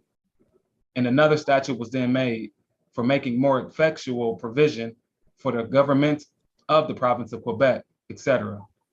All which statutes are impolitic, unjust, and cruel, as well as unconstitutional and most dangerous and destructive of American rights. Okay, stop. Now, remember, we're talking about colonies who came here by way of a right to settlement given by a grant, King James, who got his authority from the House of Tudors, by Elizabeth I, who got his authority, from Henry VIII, who got his authority from Henry VII, the founder of the Tudor dynasty. So all this history, because John Cabot was considered one of the first colonists to come here on behalf of Queen Henry VIII. All right, so you got the Massachusetts Bay Colony. This is when you get into the history of Connecticut and Boston, where the Revolutionary War took place. All right, continue to read. Assemblies have been frequently dissolved, contrary to the rights of the people, when they attempted to deliberate on grievances and their dutiful, humble, loyal, and reasonable petitions to the crown for redress have been repeatedly treated with contempt by His Majesty's ministers of state. The good people of the several colonies of New Hampshire, Massachusetts Bay, Rhode Island, and Providence plantations, Connecticut, New York, New Jersey, Pennsylvania, Newcastle, Kent, and Sussex, on Delaware, Maryland, Virginia, North Carolina, and South Carolina, justly alarmed at these arbitrary proceedings of Parliament and administration, have severally elected, constituted, and appointed deputies to meet and sit in General Congress in the city of Philadelphia in order to obtain such establishment as that their religion, laws, and liberties may not be subverted. Whereupon the deputies, so appointed being now assembled in a full and free representation of these colonies, taking into their most serious consideration the best means of attaining the ends aforesaid, do in the first place as Englishmen, their ancestors in like cases have usually done for asserting and vindicating their rights and liberties declared. Did y'all hear that? Do y'all hear that? They didn't say, they said Englishmen. They ain't Englishmen. They got their authority from Roman Catholic Protestants. It said in the Constitution of July 2nd, 1776. Why did you say Englishman then? You didn't say that, you said Protestant. Protestants came from the House of Tudors when they broke away from the Roman Catholic Church through the English Reformation, which is where the Church of England comes from, which through the English Reformation by King Henry VIII. So now you can see when the monarch of the British monarch was sitting on the English throne, that they were not giving these inhabitants the same rights as the heirs and successors who were us, the Englishmen and the Englishwoman, which you're about to read. So this is where our rights go back to. Continue to read. That the inhabitants of the English colonies in North America, by the immutable laws of nature, the principles of the English Constitution, and the several charters or compacts have the following rights. The rights as specified under the Declaration and resolves are provided and discussed in the next section. Annotations of resolves. Resolved NCD 1, that they are entitled to life, liberty, and property, and they have never ceded to any sovereign power whatever a right to dispose of either without their consent. 2, that our ancestors who first settled these colonies were at the time of their immigration from the mother country, entitled to all the rights, liberties, and immunities of free and natural born subjects within the realm of England. Stop. Now you heard what they said in United States versus Rose, that in England they were subjects, in the United States they were citizens. So you see the language they're using in this resolve? They didn't say citizen, they said subjects. They know what rights they want, and it's the rights of England, because at this time when they were so-called citizens, this was not England. This was British territory. Continue to read. 3, that by such immigration, they by no means forfeited, surrendered, or lost any of those rights, but they were, and their descendants now are, entitled to the exercise and enjoyment of all such of them as their local and other circumstances enable them to exercise and enjoy. Now, what did I just say? Read what this says here. It says, these resolves relate to the colonists' status as British citizens since their immigration from various European countries. Read it again. These resolves relate to the colonists' status as British citizens since their immigration from various European countries. So they're letting you know that when they're making reference to the resolves and the Articles of Confederation, that they're not talking about the English men and women. Now, if you go back into Yale, where they don't explain it in Wikipedia, people's like, well, why use Wikipedia? Why use Wikipedia? Because Wikipedia just made the distinction here. If they didn't, then you were left to construe that the British colonies or the English colonies, and when they can't be English colonies because this was already their land. Henry VIII said that the colony was allowed to come here and be tried in the court of law here in England. Continue to read. These various resolves relate to the colonist status of British citizens since their immigration from various European countries, since early settlement, both by virtue of local laws and later imperial law. Alien colonists had been entitled to and were granted equal rights with other native-born British subjects, and this equal treatment should be continued. This is in reference to the termination of their rights under the Plantation Act of 1740 in December 1773, about the same time as the Boston Tea Party and before passage of the Intolerable Acts. Stop. Did you hear what he just said? So they switched from becoming colonists to become a citizen, because he said this is the reference to the termination of their rights under the Plantation Act. So they cut off that history and switched to a new history. Because under the Plantation Act, it'll go back to who? Let's see. King George II. Read the first paragraph, Archbishop.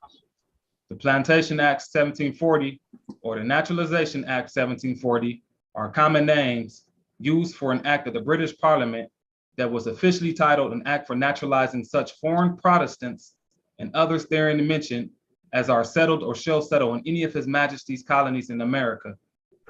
The act became effective on June 1st, 1740, and allowed any Protestant alien residing in any of their American colonies for 7 years without being absent from that colony for more than 2 months to be deemed His Majesty's natural-born subjects of this kingdom. Okay, so they didn't want to be subjects anymore.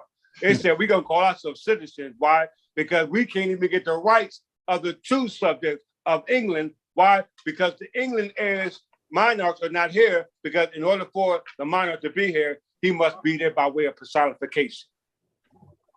Incarnating, which is the spook language or term or synonymous term for what we call incorporate. Yep. And I incorporated, or we incorporated as the crown, on crown land, knowing full well that you're nothing more than a crown colony. Why? Because you're a company. It said in the Constitution. All right, let's go back.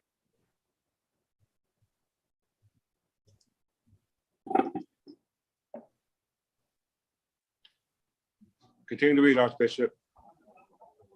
All right, let me see. So the colonists saw this as limiting their freedom, their ability to grow, and placing them at a lower political and social level than the citizens of Britain. You hear that? Did you hear that? They're making a distinction between the colonists and the true citizens of Britain, which were the subjects, i.e. the English heirs, which are us. Continue. Yep. As was the case, this resolve controversially suggests that colonial interpretations of their rights had been disrespected for many years, as well as more recently prior to the opening of the Continental Congress. Resolved 4, that the foundation of English liberty and of all free government is a right in the people to participate in their legislative council. And as the English colonists are not represented from their local or other circumstances, cannot properly be represented in a British Parliament. They are Do y'all hear the gravity of what they saying? It's making reference to the English on these colonies. Why? Because English colonies are companies on crown land. English crown colonies and crown land is two different things. Oh, Brother Walter, greetings, Noble. Good to see you, man. Brother Walter. All right, man. Good to see you. All yeah, right. You too, brothers, family. Thank you, brother. Thank you for being here. So as we can see, English colonies are different than English land. I mean, crown land. Crown land is different from a crown colony. Our crown colony is nothing more than a company on crown land. And the crown land is personified by the crown as a natural person, which exists by way of incorporation. We like to say incarnate by way of a natural person, taking the position of the king, i.e. the monarch. Everybody follow? Continue to read, Archbishop. They are entitled to a free and exclusive power of legislation in their several provincial legislatures, where their right of representation can alone be preserved.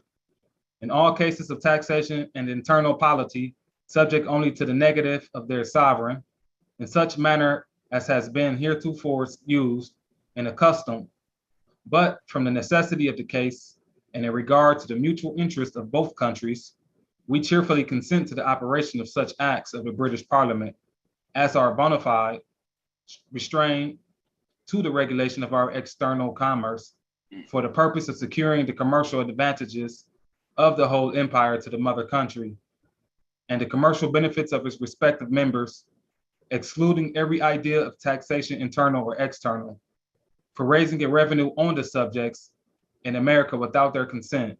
Did you hear that, y'all? Do y'all hear that? Do you hear the language of this? I didn't write this. They wrote it. This is an official document that the administrators, trustees are violating our rights because this is a Colonial land. We got statutes that say that. Colonial, not in the hands of a British monarch, but an English monarch. The only thing missing from the equation was the English monarch because we got English subjects here. Continue to read, Archbishop. Restrained to the regulation of external commerce for the purpose of securing commercial advantages for the whole empire to the mother country and the commercial benefits of the respective members, excluding every ideal of taxation, internal, external, for raising a revenue on the subjects in America without their consent. The colonists did not have direct representation in British Parliament and felt that the government couldn't place taxes on the colonists unless they had representatives in government. The colonists did not want to have taxes levied on them to raise money for the British Parliament when they had no say in the legislature of such taxes. In reality, the British were implementing these taxes to raise the revenue they lost in the French and Indian War, as well as with the colonies into submission as the British felt their loyalty was wavering. The colonists' slogan for this issue was no taxation without representation. It is up for debate who the individual is who coined this expression. Different sources say it was Patrick Henry in 1750, while another says it was Jonathan Mayhew. We don't care who it was. Why? Because all y'all deserve to be taxed because you were subjects of the British monarchs. You were not the subjects of the English monarchs who were taken out of the equation. Because everything we're reading right here is reference to England. Not British, Great Kingdom of Great Britain. Continue to read. Resolve number 5, that the respective colonies are entitled to the common law of England, and more especially to the great and inestimable privilege of being tried by their peers of the vicinage, according to the course of that law. In the Administration of Justice Act, it was made law that the colonists had to be tried in the British courts for crimes, and the British soldiers accused of crimes could be tried in British courts. The colonists called this the Murder Act because they felt soldiers could get away with murder by fleeing when they were supposed to go to Britain for trial. This resolve is depicting the colonists' demand that they be tried in their own courts for crimes committed in the colonies. Resolve 6, that they are entitled to the benefit of such of the English statutes as existed at the time of their colonization, and which they have by experience respectively found to be applicable to their several local and other circumstances. You hear that? They only taking out what they need. So they let you know that when they came here, they only took out what's applicable in lieu of their right to do commerce here in the name of the monarch, which is a British monarch, which is supposed to go back to the estate of the heirs and successors who descended down from the original grantor, which the seat they're sitting on, which is under what they call the crown, on crown land, and not the crown colonies. Because everything they're doing here, we're dealing with crown colonies, companies. King Joe, Queen Anne, all of them was the head of companies. Continue. Resolve 7, that these His Majesty colonies are likewise entitled to all the immunities and privileges granted and confirmed to them by royal charters, or secured by their several codes of provincial laws. These resolves state the colonists are entitled to the rights stated in their individual colonies' charters and have been since colonization. This is important for colonial rights as it ties into the issue of colonial legislative rights in comparison to the rights of the monarch over the colonies. This document states that colonial rights cannot be altered too much, as the colonial charter must be respected. Resolve 8, that they have a right peaceably to assemble, consider of their grievances, and petition the king, and that all prosecutions, prohibitory proclamations, and commitments for the same are illegal. The purpose of this resolve is to ease the tension in the colonies by making sure they have the right to assemble and petition the king in the forms of committees of correspondence. Committees of correspondence were formed in the period between 1772 and 1774 as a way for colonists and colonial leaders to express grievances towards the king. Resolve 9, that the keeping a standing army in these colonies in times of peace without the consent of the legislator of that colony in which such army is kept is against the law. Resolution above was included in the declaration and resolves of the First Continental Congress, as the British had placed a permanent army in Massachusetts in 1768. The colonists were angered that these troops were to be quartered in their houses, fed with their food, and showed a blatant mistrust from Britain and increased control in the colonies. Resolve 10. It is this indispensably necessary to good government and rendered essential by the English Constitution that the constituent branches of the legislature be independent of each other, that therefore the exercise of legislative power in several colonies by a council appointed during pleasure by the crown is unconstitutional, dangerous, and destructive to the freedom of American legislation, all in each of which the aforesaid deputies, in behalf of themselves and their constituents, do claim, demand, and insist on as their indubitable rights and liberties, which cannot be legally taken from them, altered, or abridged by any power whatever, without their own consent, by their representatives in their several provincial legislatures. In the course of our inquiry, we find many infringements and violations of the foregoing rights, which from an ardent desire that harmony and mutual intercourse of affection and interest may be restored, we pass over for the present and proceed to state such acts and measures as have been adopted since the last war, which demonstrate a system formed to enslave America.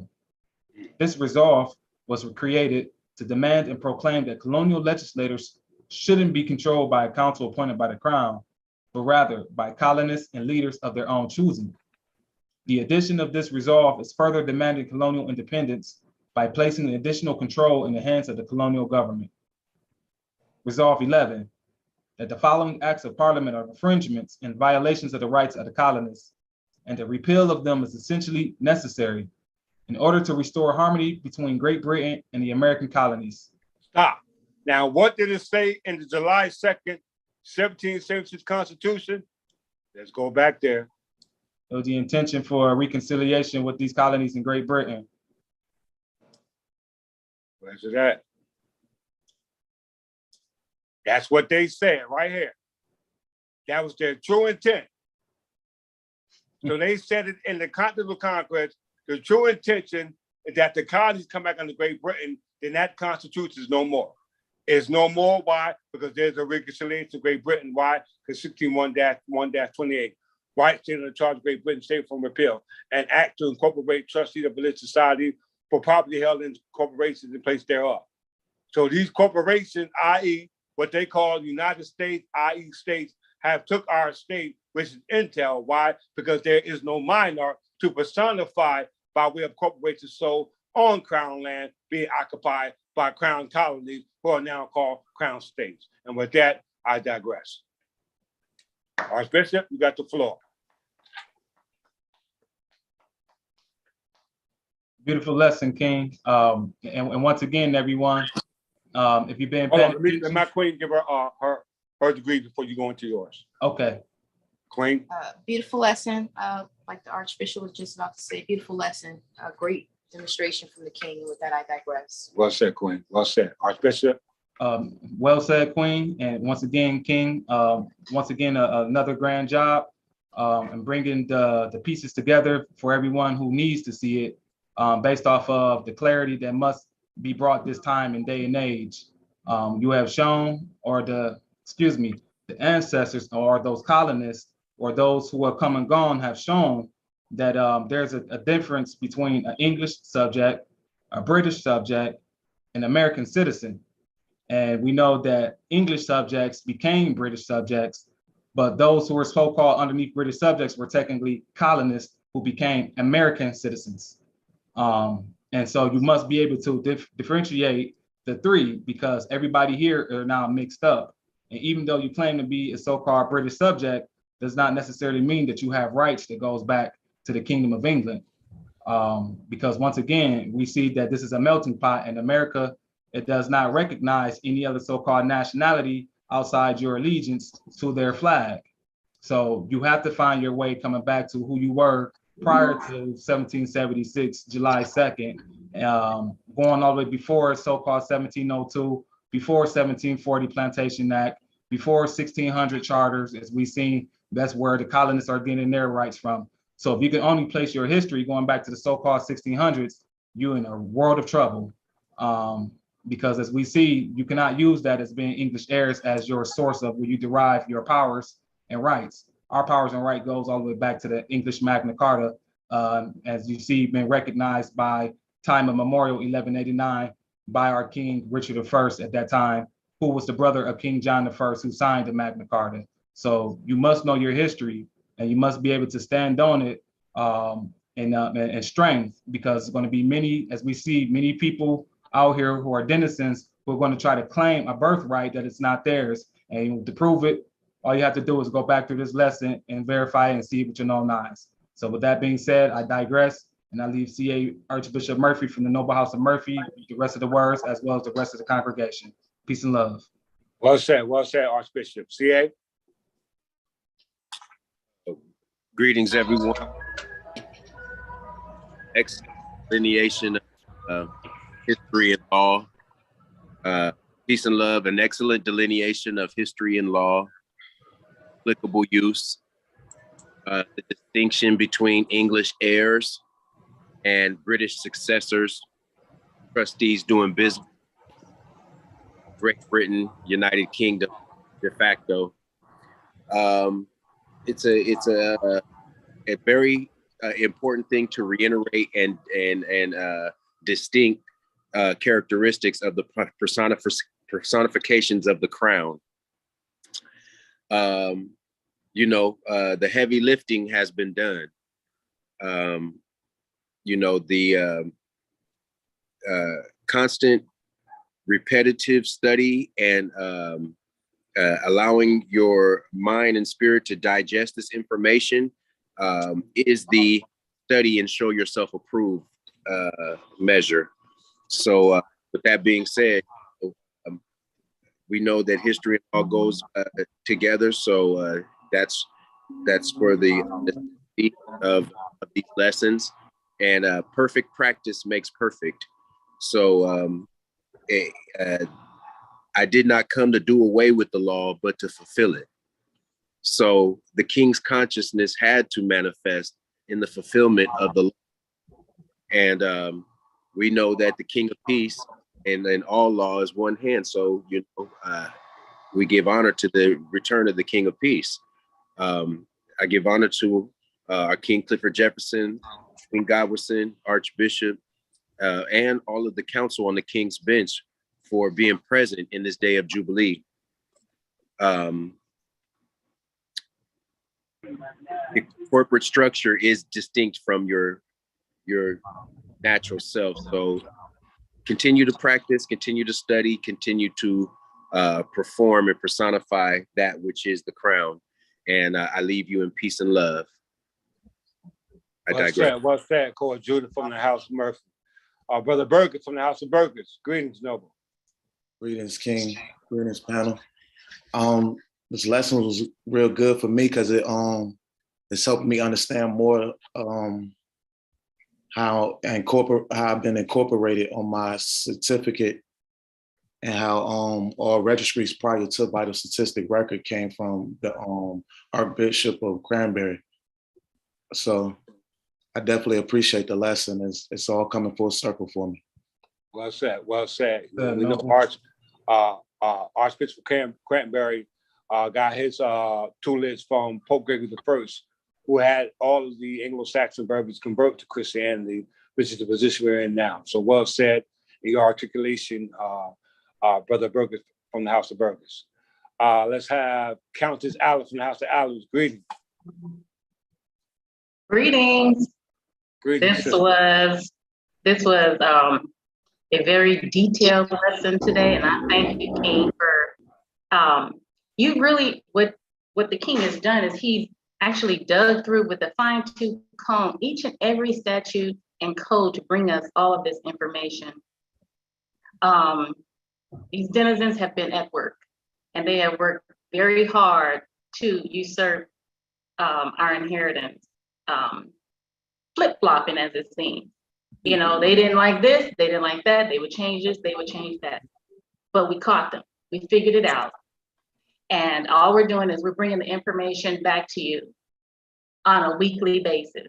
And all you have to do is just sit here and just study and research a lot of the information that the king is bringing to you, because it is nothing less than astonishment for what the king has done. And I thank you. I so deeply thank you for all of this information. I don't know where I would be to this day in my mindset without the balance that you've created. And I digress. Thank you, Sister Allen from the House of Allen. Countess Walker from the House of Walker, greetings. Greetings, greetings, greetings. I can't wait for this lesson to get uploaded. You say that by every lesson. It's live. I can't wait. But just a simple word is personification. That's the word that really got to me, and to conceive, to represent as a person, and to incarnate. That was, you think these words are so simple, but they really have a lot of meaning. And the personification of the crown went to the United States. So I just love only how the king can do is to, go from case law to case to definition. And, he just, brings it all together in 1 or 2 hours when it's taken him weeks and months and possibly years to, to make this so simple and to consolidate it for us. And, we have it all here. The case law has been here. And I've been saying for weeks and months how the New York State Constitution says that Great Britain is in full force. And the state has always been temporary. So Great Britain never left. It was just waiting for the king to come back to uncover it for us.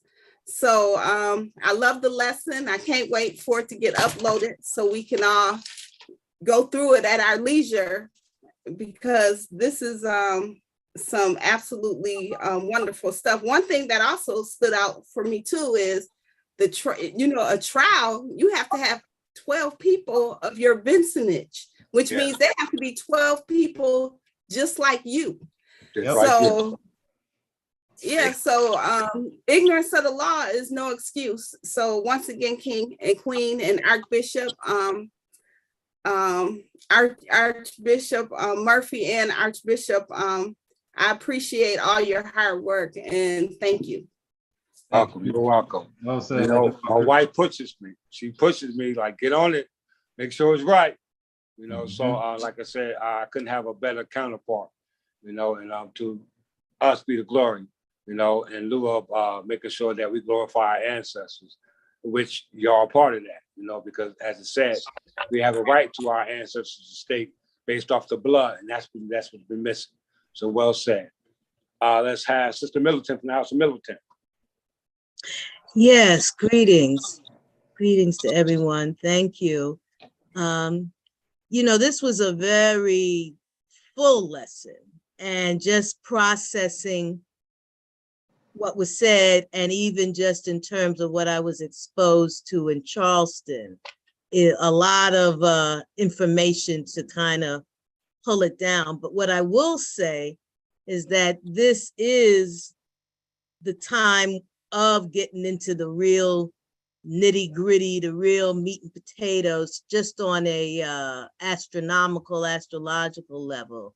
The earth is traveling through earth side's traveling through Capricorn. So the concretizing, getting the real physical reality of what this law really means and making it pragmatic.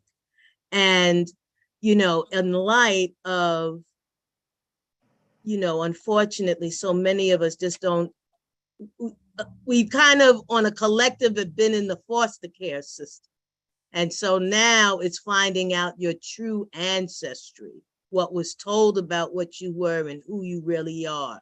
So for a lot of people, it's kind of a shock as they start to really study this information. But, you're right on time, King, and very much appreciated. Thank you very much, Sister Middleton. I take those words with honor, being that you are an elder, and the elders know, so I look to you for confirmation. Well said. Sister Harris, are you able to give your degree, or you're deceased?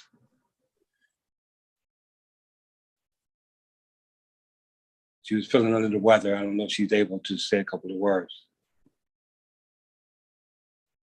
Is she there? We hear you now. She might still be underneath. Okay, that's Well. good. All right, let's have Brother Walker. I haven't heard from you in a minute, brother. Good to see you. Good to be back. Yeah, I've been going through a transition, family. King, Queen, glad to see you. Archbishop, CA, Archbishop, glad to see everybody. It's just been a lot dealing with some different things, moving around. But I've been thinking about everybody, and I'm definitely enjoyed today's the last part that I caught. You know, as far as the lesson, you know, one thing I did take note of was the colonists did not have direct representation, and that's a big situation today in the Americas. Everybody's a third party to something that they should be a part of, subject to, and so when you don't know, as the sister just said, ignorance of the law is no excuse. So here we are learning from the King's studies and the Archbishop's studies. You know, we're learning how to be fortified with this information. And like I said, I'm just glad to be back home. You know, this is home for me. Yes. My wife is here, but she's busy right now. So, you know, we just kind of, we're in a transition. But I'm just glad to be back with the family. Good to have you back, Noble. Yeah, Thank Noble. you for your kind words. Definitely, thank you for your kind words. Let's have Brother Mundi. You still there?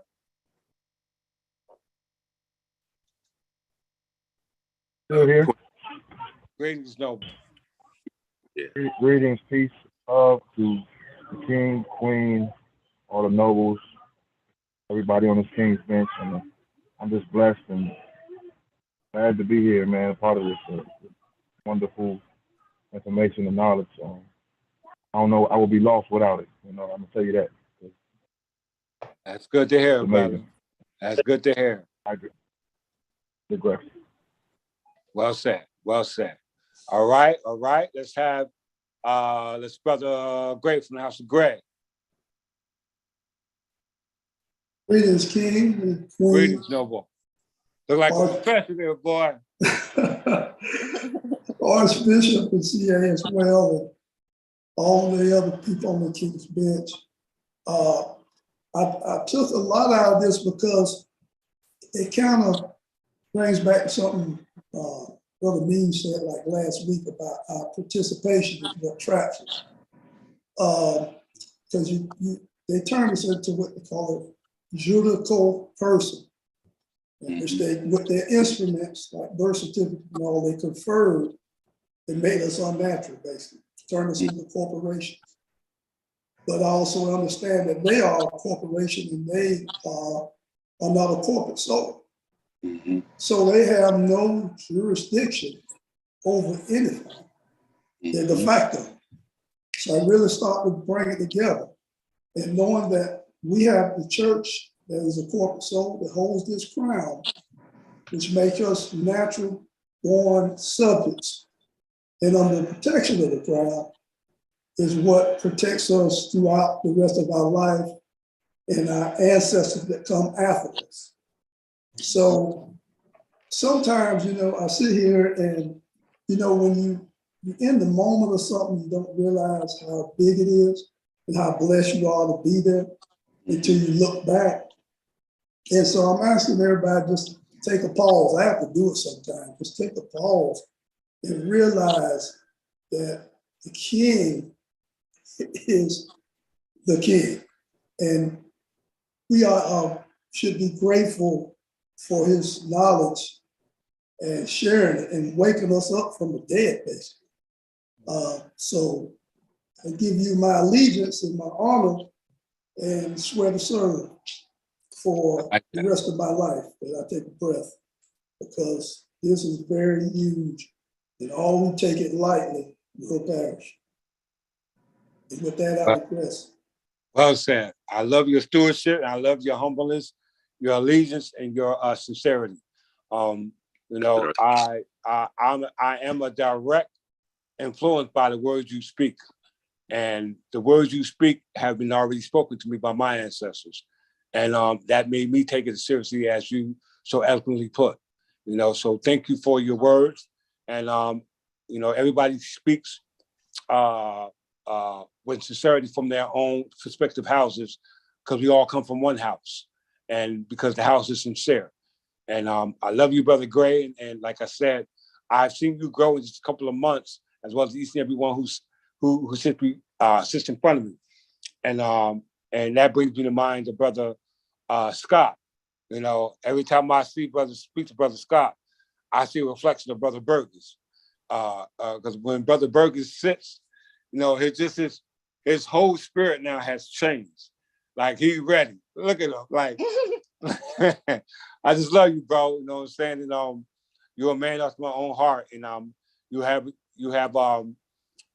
brushed off from Brother Scott, and you know, big brother, little brother, big brother, and we are our brothers and sisters keepers. So I love that. Okay. And next speaker is Brother Scott. So greetings, bro. Greetings, Brother Great, brother. You went already, right, Brother Burgess? Yeah, he had a word. Yeah, he went already. Yeah.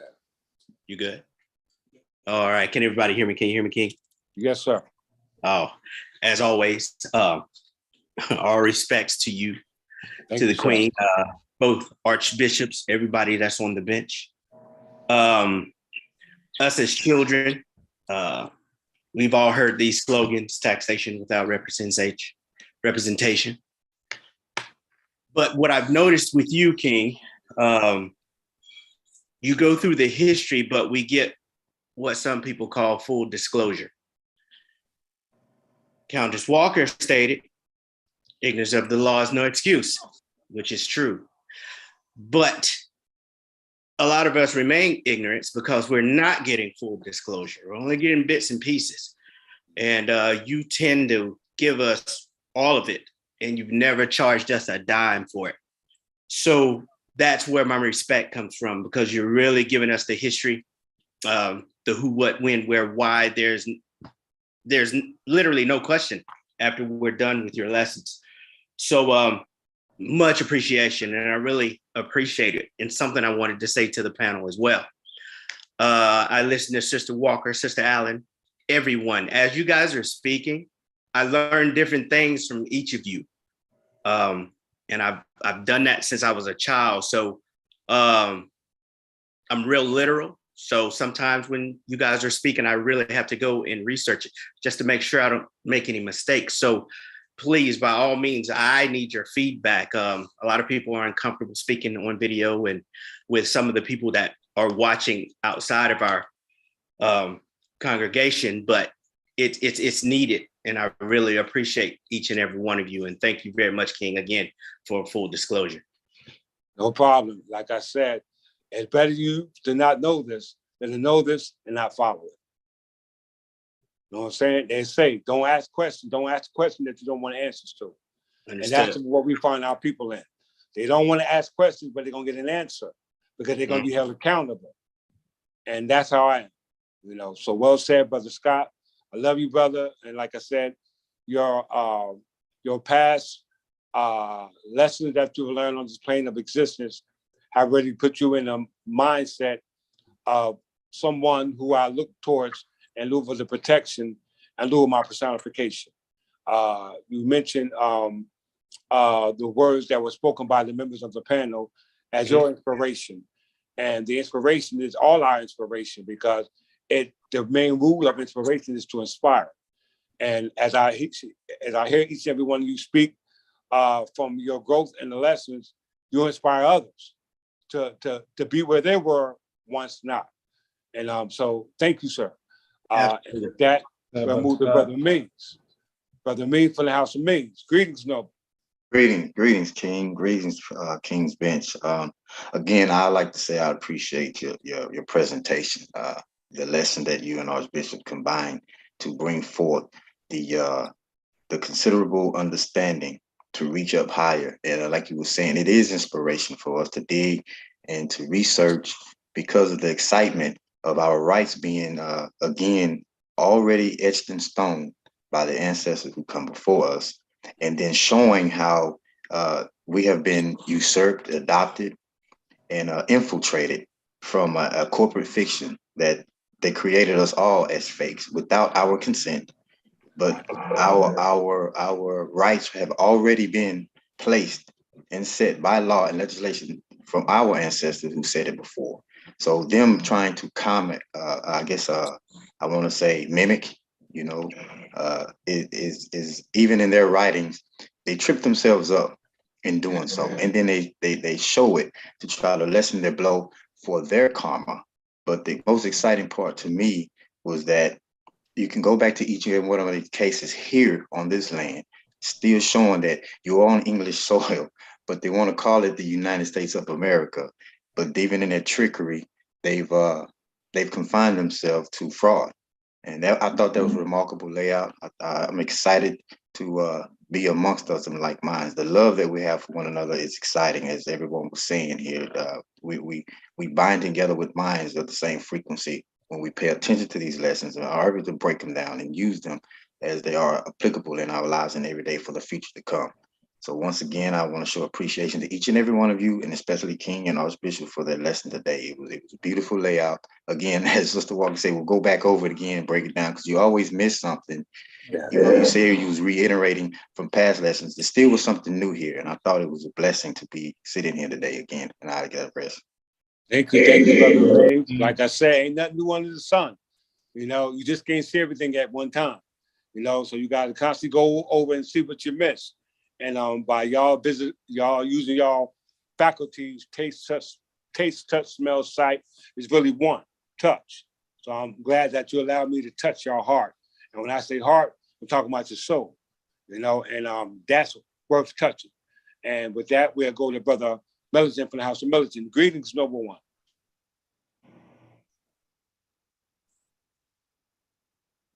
Brother Militant, you there, Noble? Okay, I guess he's just going to watch. So in the absence of Sister Harris, Countess Harris, and Brother Militant entry. She's there, King. Her voice. Sister Harris, you there? Countess Harris?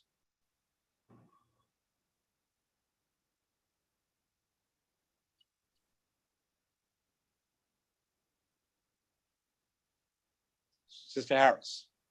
Oh, Brother Harris is there as well. Did he leave? She's asking if we can hear her speaking. No. No, we cannot. Point of interest real quick, King. I wanted to add something. Go ahead, Sian, while she's trying to get in. I heard a couple of times the clause or the slogan, taxation without representation. The melanated English people that had been set up on the English colony known as America today petitioned these British monarchs and were against the lack of representation in the parliament. So can you imagine your predecessors looking at the crown like, oh man, the crown has been usurped and now legislation doesn't represent us. So the English people now say to themselves, hey, well, we can create ourselves a different union. Now, mind you, they're not in their right minds per se, the monarchy, but in a state of feudalism and commercialism doing business as. So they want to break away from Great Britain, as it were. And then they found themselves in a coup d'etat, or their predecessors, now the Commonwealth or the common realms, taking over their townships, the Township Act and the legislation. So now here you have what they're trying to create, this union, you know, as a business without, with the successors absent the heirs. Mm-hmm. Heirs have returned and come in quorum, and iron sharpens iron. So, you know, the king had developed into these degrees because of his being, you know, abreast with all of the knowledge and the ancestors that come with it. So when they witnessed this quorum and this, you know, we are in this stage. If you say, blessed are those that take part in the first resurrection, for the second has no stand. Yes. So, you know, study and show yourself approved. And, you know, to many are called, but few are chosen. My beloved, you are the chosen. And I love you all. And I respect you all. And like I said, everybody comes into this knowledge into different degrees. But, you know, we all studied and shown ourselves approved. That's why we found ourselves here at the King's Bench. You are all angels. And even though, remember, some angels have fallen and some have to resurrect. And like I said, the crown is now being personified because we have found someone with the sharp king's consciousness in mind to now delineate history and law and go through it with a fine-tooth comb and pick out the meat and give it and feed us the nourishment that is why we find ourselves here. So yes, we give honor to all of our those that are at the sound of our voice, love and respect, because it was more than a feat. Like I said, many are called, few are chosen. More than a feat that you are here. Yes. So honor to all of you at the sound of my voice. I yield. Well said. Well said.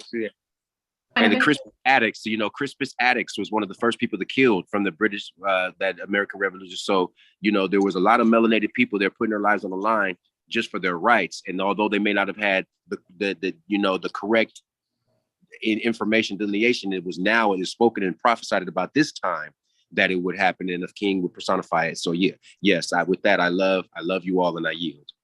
Thank you. Sister Walker, Sister Allie has something to say? Oh, yes.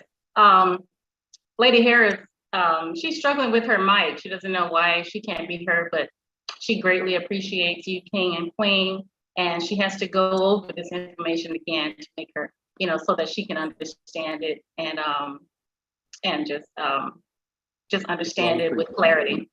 But I also want to bring the point that I have been reading this book. I got the same one. Can you see it? Yeah.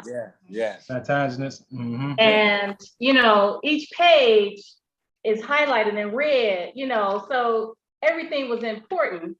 What he was saying, you know, he could have been biased in his descriptions of what the Plantagenets actually look like. But one thing that actually stood out to me was the fact that he makes reference to the fact that the English are experts at this law. Yes. So there's no one who can actually bring it the way the king brings it, you know, because it resonates within your blood. We created it, you know. So the fact that it's not not a secret that they have been flip-flopping back and forth trying to, you know, understand it, break it down, and rebuild it to a level that they understand it. But once you bring it home to the original people, then you have to take notice. Yes. And I just love this platform, and I thank you, and I digress. Well said. Me and the Queen love y'all too. And in lieu of all that was said, we love y'all, and like I said, it's our obligation to give y'all this great work, and hope that you willingly receive it.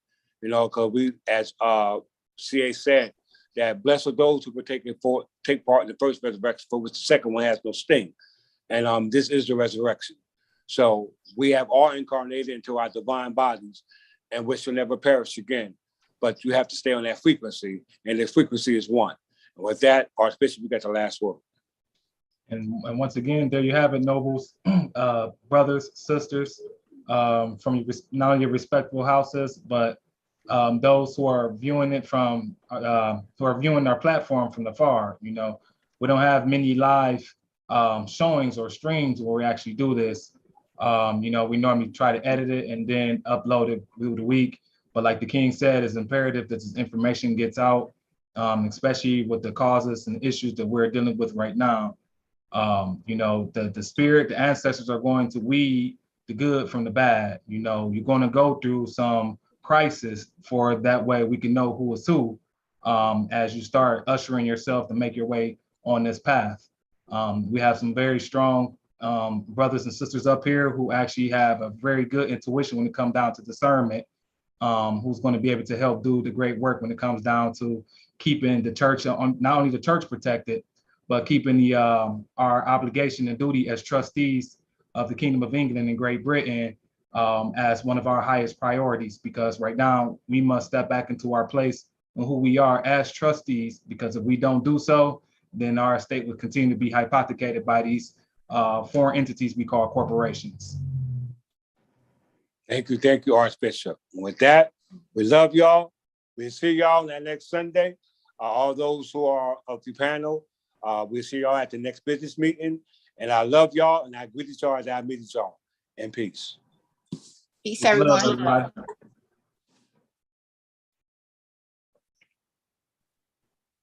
right. Wonderful, wonderful. Yeah. Thank you, Noble. Thank you. Yeah.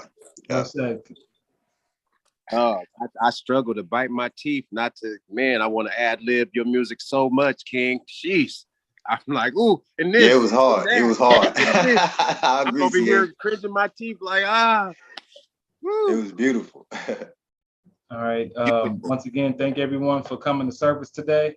Yes, sir. Like the King said, just continue to keep going over the lessons to make sure that you are 100% understanding of what it is that's being brought to your attention, because it's the same info, but you must be able to say it out of your own words. Right. And if it cannot be said in your own words, that means you do not understand what it is that you say you know. Like he said, he's going to start testing, especially as trustees. Going to be called out on the spot in certain questions. Just you're going to have to know it. So make sure you understand your history from between 1189 till now. As long as you know that, you should be good to go. Any other questions, comments, concerns? Go ahead, Lady Alla. I was wondering if we can get some sort of study guide, you know. I don't want to embarrass myself when he starts calling us out. So no problem. Yeah, I'll make sure once I talk to the King, make sure we have a study guide list and things that needs to be said and done. Like I said, we're also still working with getting the book completed. So, oh yeah, I know that was on those tables. The book completed, so that way, everybody will actually have the information and things like that coincides with all the lessons. So, like I said, it's not going to be like it's anything new. It's pretty much all the stuff that we already have. It's just going to now be in a concise order where it's easier for you to be able to follow along and maintain. Point of interest, for myself, I've been working further on my dissertation. After listening to Brother Gray's dissertation, I was inspired. I had to go rewrite mine. And that's my book that I want to offer, because it tells the story as you know, the House of Murphy and its relation to the House of Plantagenet and the Union. And that, like I said, there was a lot of time for these. We're all one family, and we were all intermarrying throughout our family, especially as monarchs, lords, and nobles. So to me, that is my affinity to the crown and my legacy that I want to leave, not only with my children, but with the King's Bench as being the Archbishop. So I love you, and that's what I share. And I look forward to the King's book. What's going on? Well said, CA. And like I said, I can't wait till it's done as well. And once again, it's going to not only have what we need from the legislative standpoint, but it's also going to be what was required for us to be able to bring order back into our households, because a house, like I said, a house divided cannot stand, and it needs to have the mother and the father inside the same temple. And, without having that, the heirs do have more of a 50% or less chance for them to survive moving forward in this future paradigm that we're going to be headed towards. Because as you can see right now, since the cost of everything is going up, it's an economic warfare in lieu of a spiritual warfare. So as long as you got the people or the parties that play, i.e. the mother and father, man and woman feuding against each other, you already know divide and conquer is pretty much is what's been playing out. And like I said, the scriptures, whatever doctrine or holy doctrine you have come to know, spoke about these days that we're living in right now at the times we're stepping more into. And like Mother Middleton said, that this is pretty much that Capricorn energy, which is that Pluto energy or the Plutonian energy, which is, he's like considered, you can call it a destroyer, but I call him the great transformer, because what he's doing, he's bringing things from the forefront that was stuck in the subconscious or that was buried deep, you know, like a lot of family issues and karmic cycles. All of that stuff is now coming up to the forefront, so that way it can be dealt with accordingly. And those who don't, you know, you don't do it right, you're going to burn up. That's probably the easiest way to say you're going to go crazy. That's probably the better way to explain it. You're going to lose your mind. And as you see what's going out here now, folks are really losing their mind. And think about having your livelihood taken away from you, and you have never thought of any other way how to survive. Then that's going to really show you folks' true character. So, which we said is nothing more than the personification of something else, and in this case, a personification of a demon. So any other questions, comments? Okay, officers, you all have your purpose. You know what you're supposed to do. Just keep us posted. You know, once you start to do anything that may need our assistance, let us know. And then for next Thursday, we'll be ready to go to check to see how everybody's coming along. All right. Our bishop. Go ahead, Esquire. I had to make some modifications to the freedom of information request, because the state statute had it was a little different, the one from the federal one. Okay. I mean, like I said, we'll talk about that. But yeah, that's good to know that you have found the, like I said, error, so that way it can be corrected. So anybody else? Next, if you have your, go ahead, Lady Allen. Oh, I did have a question. I was wondering if you could speak briefly about the documents that was submitted in court, those that were approved, those that came back. The one that was just actually done, that was sent, it went through, but like I said, we still got to wait till they give a court date. So it was sent out. Everything went through. We just got to wait for it's filed on the record or whatnot. Point of interest. Sometimes they push these court days out years. If we get a court date within 30, 60 days, consider that an honor. But sometimes they push court dates out and filings out years. I don't expect they're going to give us a court date per se right now. Right now, they're just going to let us know if we get a docket. The goal is to get it docketed. Once it's docketed, then we can go ahead and go further from there. But it has been sent out. It has been received. We're just right now waiting for them to go ahead and give a docket number. And once we get a docket number, we'll be able to go from there. And most of the time, it's normally to send out or waiting for a response from the other party from them to respond to the complaint.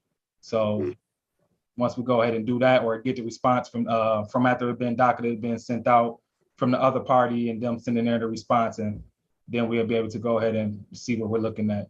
And we already know most of the time the attorneys who is dealing with it, with the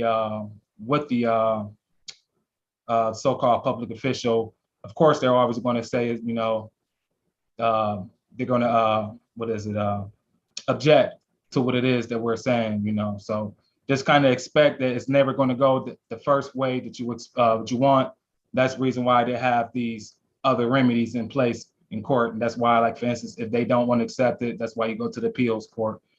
So we do have other things at our disposal within that territory. Just right now, we got to get started in ground one, and that's them giving us a docket number, so that way we can see what the plaintiff is going to go ahead and deal with.